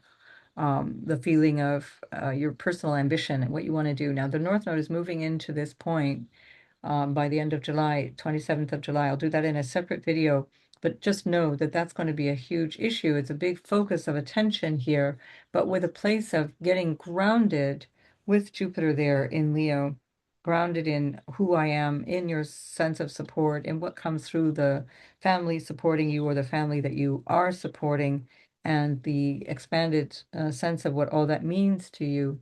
So there's going to be a lot going on here in the angles of your chart, changing the actual structure of your life as well. And again, I would need to see your natal chart to know more about that. But if we say anything from 0 to 6 degrees of Taurus will be really deeply impacted at this moment by all these things going on, and particularly 3 to 5 degrees of Taurus. And of course, we can say the 0. Let's give it 0 to 5 degrees, 0 to 6 degrees, go on. And all of this is impacting you. So what else do we need to say about this Saturn in your 12th? It's restructuring things to do with maybe habits or ways that you behave or things that you are doing based on possibly habit that you're not aware of, like unconscious motivations, unconscious habits. You also have Neptune there, which can potentially either blur your awareness of those things or make you feel a little bit self-indulgent. And if so, then this will be in a trine from Jupiter, where ultimately there can be this feeling of, okay, go easy on yourself. But Saturn says, yes, go easy on yourself, but at the same time, you need to take charge of this. So this could be also a moment to sort of grow up in many ways. Taurus can be a very passive sign, waiting for things to happen. But here with Saturn in your 11th, you will have to take charge of that. Sorry, Saturn is in your 12th house, and 12th house represents loss as well. It's a loss, but it's also a loss of interest in the material world. It's like these things don't matter so much anymore. It's like let go of all that stuff. That's why Saturn does so well in the 12th house, because it's really about what is non-material. It's about what's invisible. It's about what is behind the eyes or behind the scenes. It's about the spirit and your relationship to the unconscious. And when Saturn is there, you clarify what all that represents to you. And Saturn is about finishing things, letting go, establishing what matters, and leaving the rest, prioritizing. So this can be an incredibly spiritual moment in your life as well. As well as Jupiter ruling the 8th house, there's going to be an influence here on your realization around potential issues around marriage, especially if values are not lining up or you're finding yourself having to compromise quite a lot, and based on potential, issues around values and self-worth. Jupiter here is offering the opportunity for you to see that wisdom of what you truly need and what is lasting. And as it will also, from your 4th house to your 12th house, at the end of August and beginning of September, exact on the 31st, it's going to be trining Saturn. It's in a sign-based trine to Saturn anyway, which is very favorable for longer vision, longer term planning, where you're recognizing that there's benefit in letting go of certain things, benefit in starting over. Again, that Mars, Uranus in the 2nd house, starting over from a fresh place of awareness of my self-worth, my values, the value of money, my investments, all these different things, relations with the family. Finally, Mercury is retrograding in your 3rd house.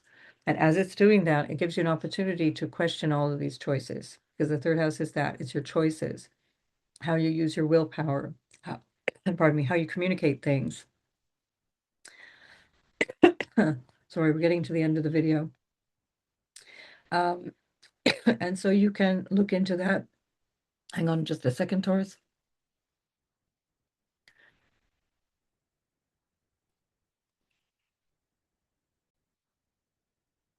Okay, Taurus, thanks for that. I'm back. It's hard talking. I talk a lot. I talk for my whole life is about talking. And at a certain point, my voice just says, we're done here. Enough. And I have this kind of mold issue that seems to be tracking me wherever I go. That really makes it a little bit awkward. So sorry for that. But here we are. So I was talking about Mercury retrograde to finish this up, which is about that focus on what you choose in this moment, how you're going to use your willpower, how you want to communicate all of what I've just described. Is this about a sibling issue? Maybe there's something here potentially around siblings. The North Node is in your house of elder sibling or in the house of friends.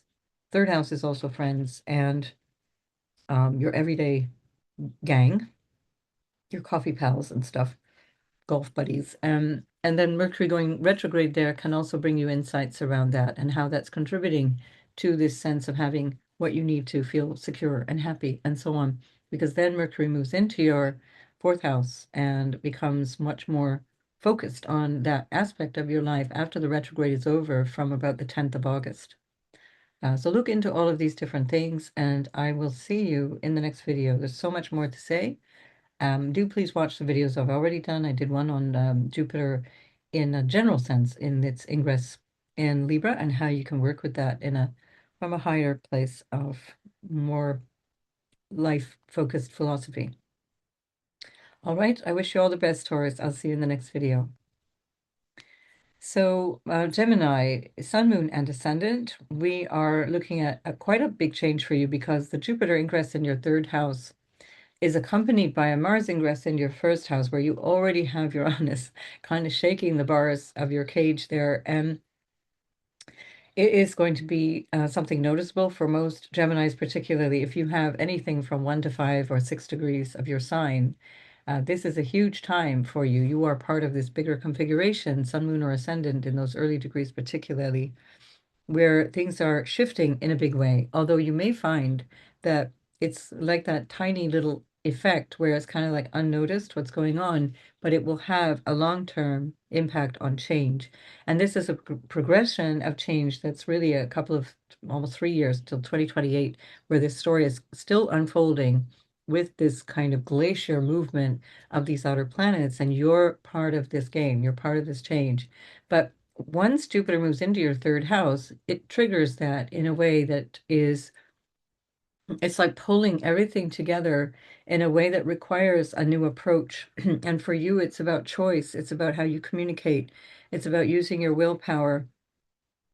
It may have something to do with siblings. It may have something to do with enterprise. Are you wanting to run a business? Venus is in your third house of business and commerce, where Jupiter just moved in, and she rules your fifth house of entrepreneurial dynamics or expression through a creative project or art. And this can be also all of that. Mercury, your ruler, is in the second house, the aesthetic, the art, the talent, the creative impulse, and it's retrograde now. So you're going to be feeling like you really have to look inwards at this time, that there's so many changes happening with Mercury retrograding. You may have to reconsider a lot of things. If you are an artist, I would run with this moment. This is an amazing, like all the stuff coming at you is just so much grist for the mill. You can really work with this stuff in terms of an artistic or expressive way. If you're a writer, for example, this is brilliant. Jupiter in the third, Venus in the third, ruling the fifth. Jupiter is ruling your house of relationships as well as your 10th house of career.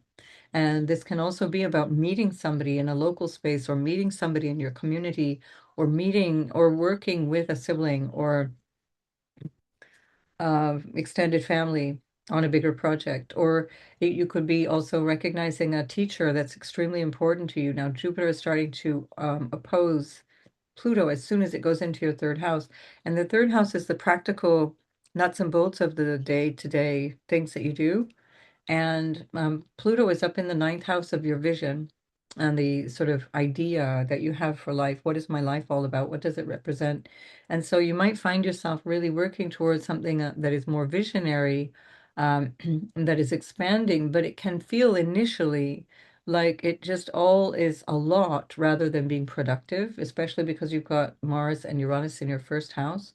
So it can feel like there's just so much going on. And also Jupiter in a trine to Neptune in the 11th house can at that particular moment of this basket formation have you kind of wondering what the heck, like what's this future going to hold and what is the story behind it and what am I doing in it and how am I supposed to show up in all of this?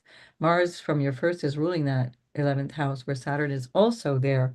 So you are actually anyway ongoingly focusing in on your future, but it connects you to other people. So the third house where Jupiter is Leo, and then the seventh house that Jupiter rules Sagittarius, and then the 11th house where Saturn is, and Neptune is, and Aries is, all ruled by Mars in your first house. These are social houses, and it also is the house. They are known as Kama houses, the houses of fun. You've probably heard the Kama Sutra. It's about enjoyment and pleasure, pleasure seeking as distinct from karma. The karma is pleasure, and so it's this dynamic you're also looking to expand into. So expanding into social connections, expanding into how to bring more busyness and fun and activity, which I'm not sure Gemini necessarily always needs to do, but this is part of what makes Gemini Gemini is that the fire houses, the fire signs are on the social houses, and that's why you are this social butterfly that just is reaching out constantly. Now Jupiter is going to amplify that. It's a sextile to Gemini, so third house Leo is a sextile to Gemini. And that is also a trine to your relational dynamic and a trine then to your friendship dynamic or the vision and the plans that you have for the future, your dreams and stuff, and also gains from whatever you do. So you can really bring something here that brings you an expanded social circle, but it's people that matter because Saturn is there in your 11th. And so your social circle or the way you're expanding into something is going to feel like it's got a greater meaning. Saturn also rules your ninth house where Pluto is, of the purpose and meaning of your life. And Jupiter comes in and it's like, I got all these ideas, I got all these plans. And Pluto's like, whoa, hang on. Do you know how much that's going to cost? Do you know how much that is going to cost you spiritually, emotionally? Are you up for this? Do you really believe this? So if you come in that sort of Gemini way, which is like, oh, I've got a new idea. This is the idea of the hour. If you come in and then you have that plan, it's not to say it's a wrong plan, but Pluto in opposition is going to get you to realize this I'm worth, this is a hill I'm dying on, or this is a battle I'm worth, that is worth my attention and time. And in that space, you will realize, is this the thing I want to do? Is this the thing that I learn I should do? That might be part of the inspiration here. Or is this something that hasn't been thought through enough? In which case, all of this will be an opportunity that you revisit later on. And by the time we get to the end of August, Jupiter will be in a trine to Saturn at the 13th degree of Leo back to Aries in the 11th house. And you will have opportunities at that point to really see how to work forward, how to make that work. I think that's what the summer will represent. Sorry for the Southern Hemisphere people. The middle of 2026 will represent for you, July and August. Really restructuring all this. That's where the Jupiter retrograde is Mercury retrograde is putting its attention on your values, your money situation, your story around all that stuff, your family, what supports you. Are you asking for support? Do you need support? Are you giving the support? Where are you on that? And then also because that is part of the bigger story, um, where the trine is going to show you the way forward in terms of, okay, this is serious, I can work with that. There's going to be a repeat of that trine in April next year after Jupiter finishes its retrograde and now Saturn is direct. I think that's around 17 degrees. I have to remember, and Mars will be there at the same time. So because Mars is retrograding, it's a big year. And so all of this to say that it's about where things get real. You start to realize that you're part of this and that you've got a big role to play in all these things that are going on. And if you feel like, wow, it's all blowing up, I'm not really sure where I am, It's okay. You have this opportunity now to really consider, especially with Mercury, your ruler retrograde in the second house. Okay, I just have to take it straight back down to values. I have to take it straight back down to what is meaningful. How does this affect me and my family? How does this affect me emotionally? How does this affect me in terms of my sense of security? And then you can handle it, right? That's the thing. Because otherwise, if you try and reach out and put out fires in the world around you, you might feel you're overly scattered and you miss your capacity then to have that vision for what you wanted to do. All right. So Gemini, I'll leave it there. We will be back again and again. I did a separate video on Jupiter and Leo, which is a more of a overview, a philosophical view of how to work with this in your life in a general sense. So please watch that. And I've also, especially around the full moon video for Capricorn, spoken a lot about Mars and Uranus in your first house. So you'll hear more about that there too. And I'll see you in the next video. And so for Cancer, Sun, Moon, and Rising, we've got Jupiter. I say we because I have a rising sign and Moon in Cancer. Jupiter has moved into the second house. As I mentioned for Leo at the very beginning, Jupiter will bring results based on where Jupiter is in your chart. And so if you have a Jupiter in a fire sign, or if you have Jupiter in an air sign to a lesser extent, this will bring you lots of benefit. If not, it's not going to necessarily show up and bring you all the goods. It depends, of course, on your natal chart. But just to say, because I know you'll be a part of that big hype where everybody was telling you that your life was going to be fantastic, you were suddenly going to be wealthy and have 50 kids, and everything was just going to be amazing. And there you are at the kitchen sink with your dishes. So what I'm saying now is the same applies for any Jupiter configuration. Please watch the introduction that I did. I did a separate video on that if you haven't seen it already, because I've given more details around that. And here now, Jupiter in your second house will bring a lot of awareness and energy to issues of finance and money and your possessions, your family, what supports you, your values, your self-worth. Now, it can expand all of those things, but in what way it's expanding is also going to depend on your natal chart. Is it an expansion of money around expenses, or is it an expansion of money around earnings? Both are possible here. And that again depends on the configuration of your Jupiter.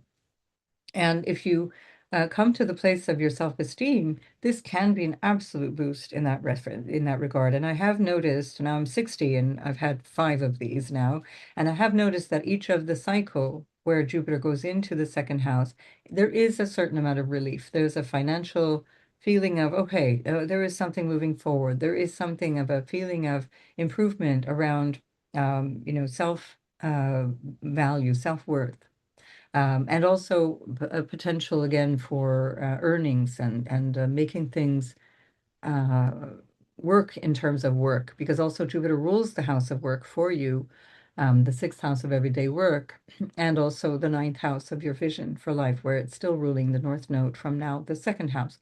So you can really feel that your values and your sense of self-worth will directly impact your work and the motivation behind it and the way that you earn money as well. Jupiter is trinal now, not only to the sixth house, but to your 10th house. And as a result, it's supporting the energy of Saturn, which can otherwise, up until this point, have felt like a bit of a drag because it was squaring. Saturn was squaring Jupiter from the first house, where it was in Cancer since the 9th of June, 2025.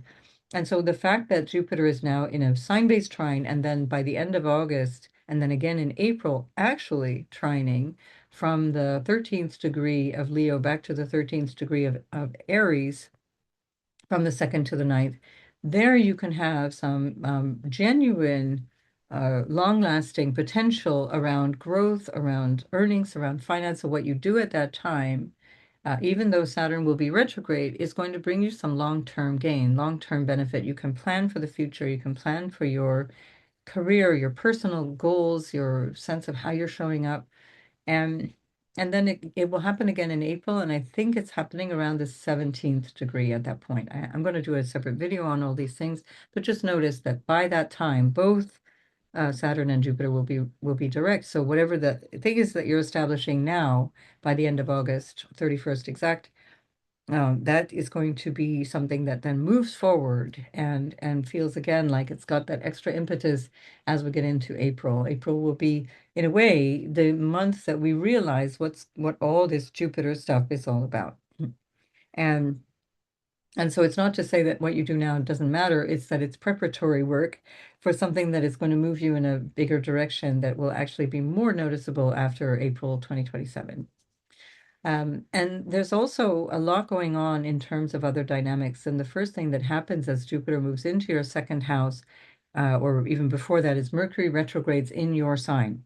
So we've had Mercury in Cancer all through June, and now it's stationed just as Jupiter moved away, it moved backwards. It's stationed retrograde just hours also before the full moon, which was also a part of your first house, second house, first house, seventh house axis. So please watch that Capricorn full moon video that I did a few days ago, where you'll get more information about that and you can learn more about that. And then equally, this is at the same time as Mars moved into your 12th house with Uranus in the house of what is hidden from you or far away from you, foreign lands, or maybe online stuff, things that are online, is also 12th house. It's like it's not tangible stuff. The 11th house is like the audience and the networking and all that stuff. And then the 12th house is the impact that you have as you're reaching out into the ethers from this sort of disembodied voice. And equally, because the South Node is in the third house of communication, which also represents internet, and the North Node is in the ninth house about vision and purpose, ruled by this Jupiter in the second, you may find that at this time there's a real spark to doing something. I have a project now. I have this idea now. I have this vision for creating something. And it may include something online, or it may include people who are far away, or it may include traveling, because Jupiter ruling the ninth house of foreigners, foreign lands, travel with a purpose, not usually like laying around on the beach, but equally the 12th house, which is ruled by Mercury now in your first house retrograde, is also about long distance travel, faraway places, people at a distance, foreigners, people I've never seen, but I have business with them, people I've never shaken hands with, but I do business with them. This is the 12th house.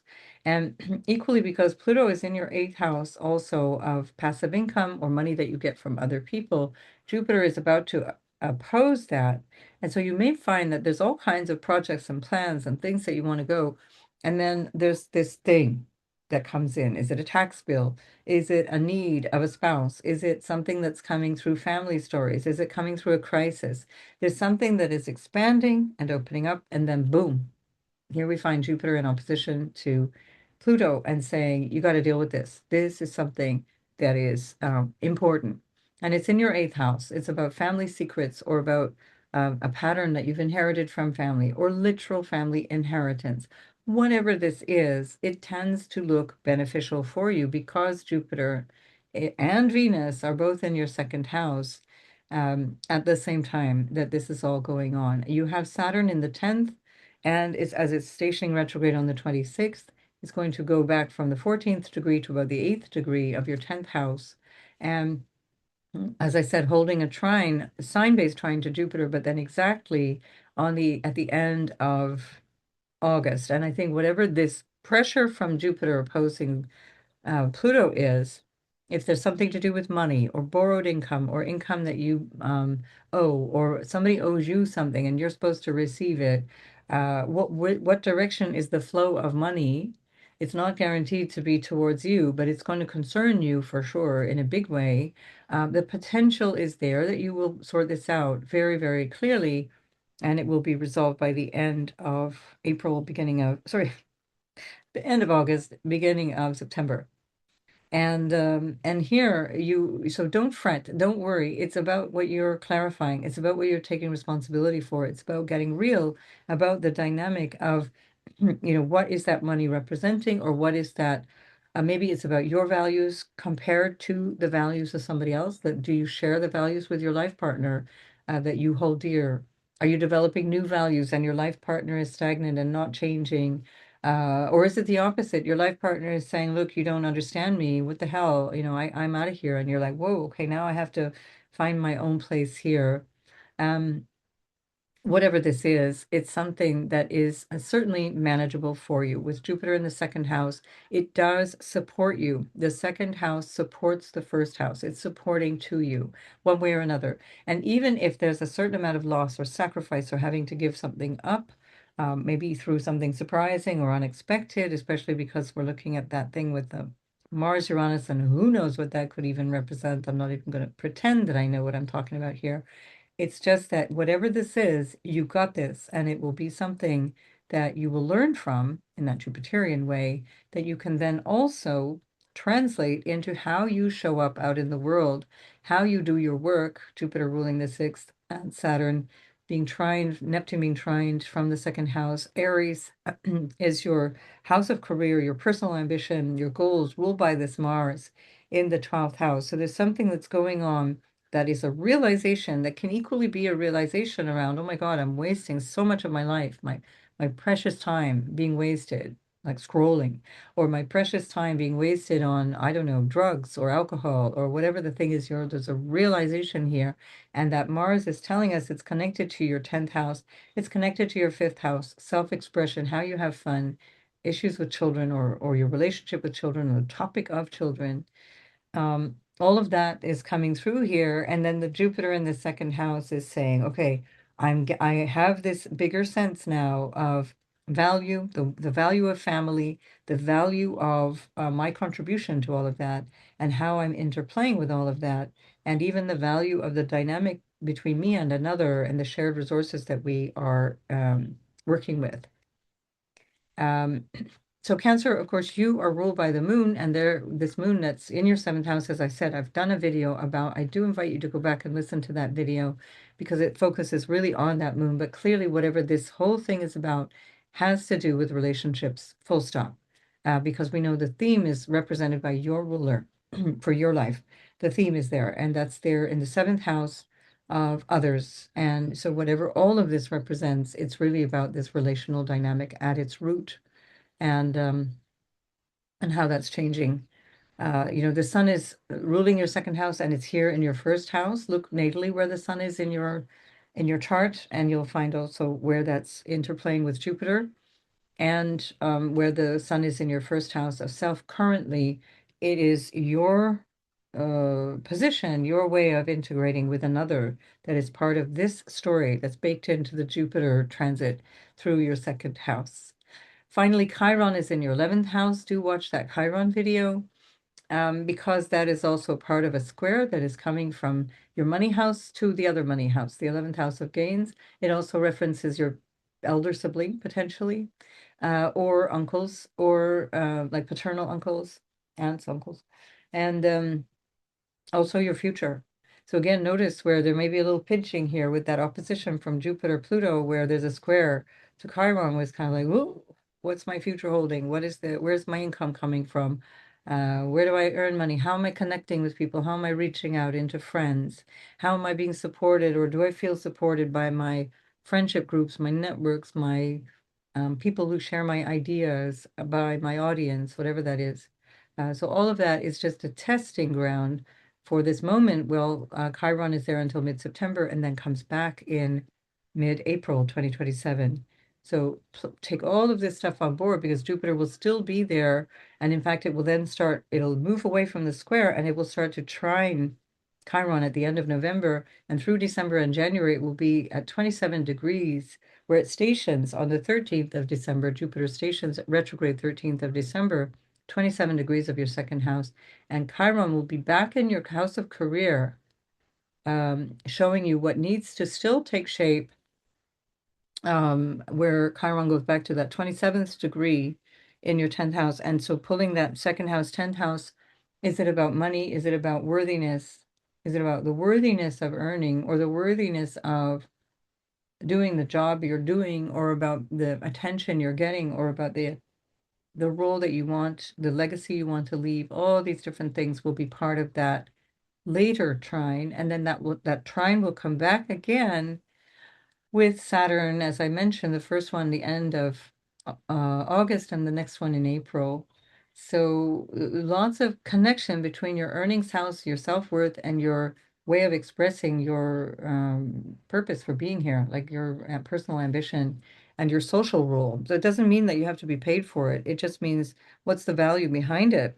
And am I evaluating myself correctly and with a way of understanding my output and how I can be of service to other people? That's Saturn being the adult in the room, as it were, with Saturn in your 10th house. And there's an interesting dynamic of exchange here, especially once the sun moves in there at the end of third week of July into August. There's an exchange between Leo and Aries because the sun is exalted in Aries and rules Leo. So watch for that through July and August because that story is going to be the big theme that takes you on a longer journey, which is important because Saturn is in an angular house to you, um, and that is quite a significant transit when it goes into an angular house. I think we're done. So there we are. Cancer, Sun, Moon, and Rising. I will see you in the next video. Thanks to everyone who is still here with me. And I do appreciate you all, if you're still listening. And I'll see you in the next video. Bye for now.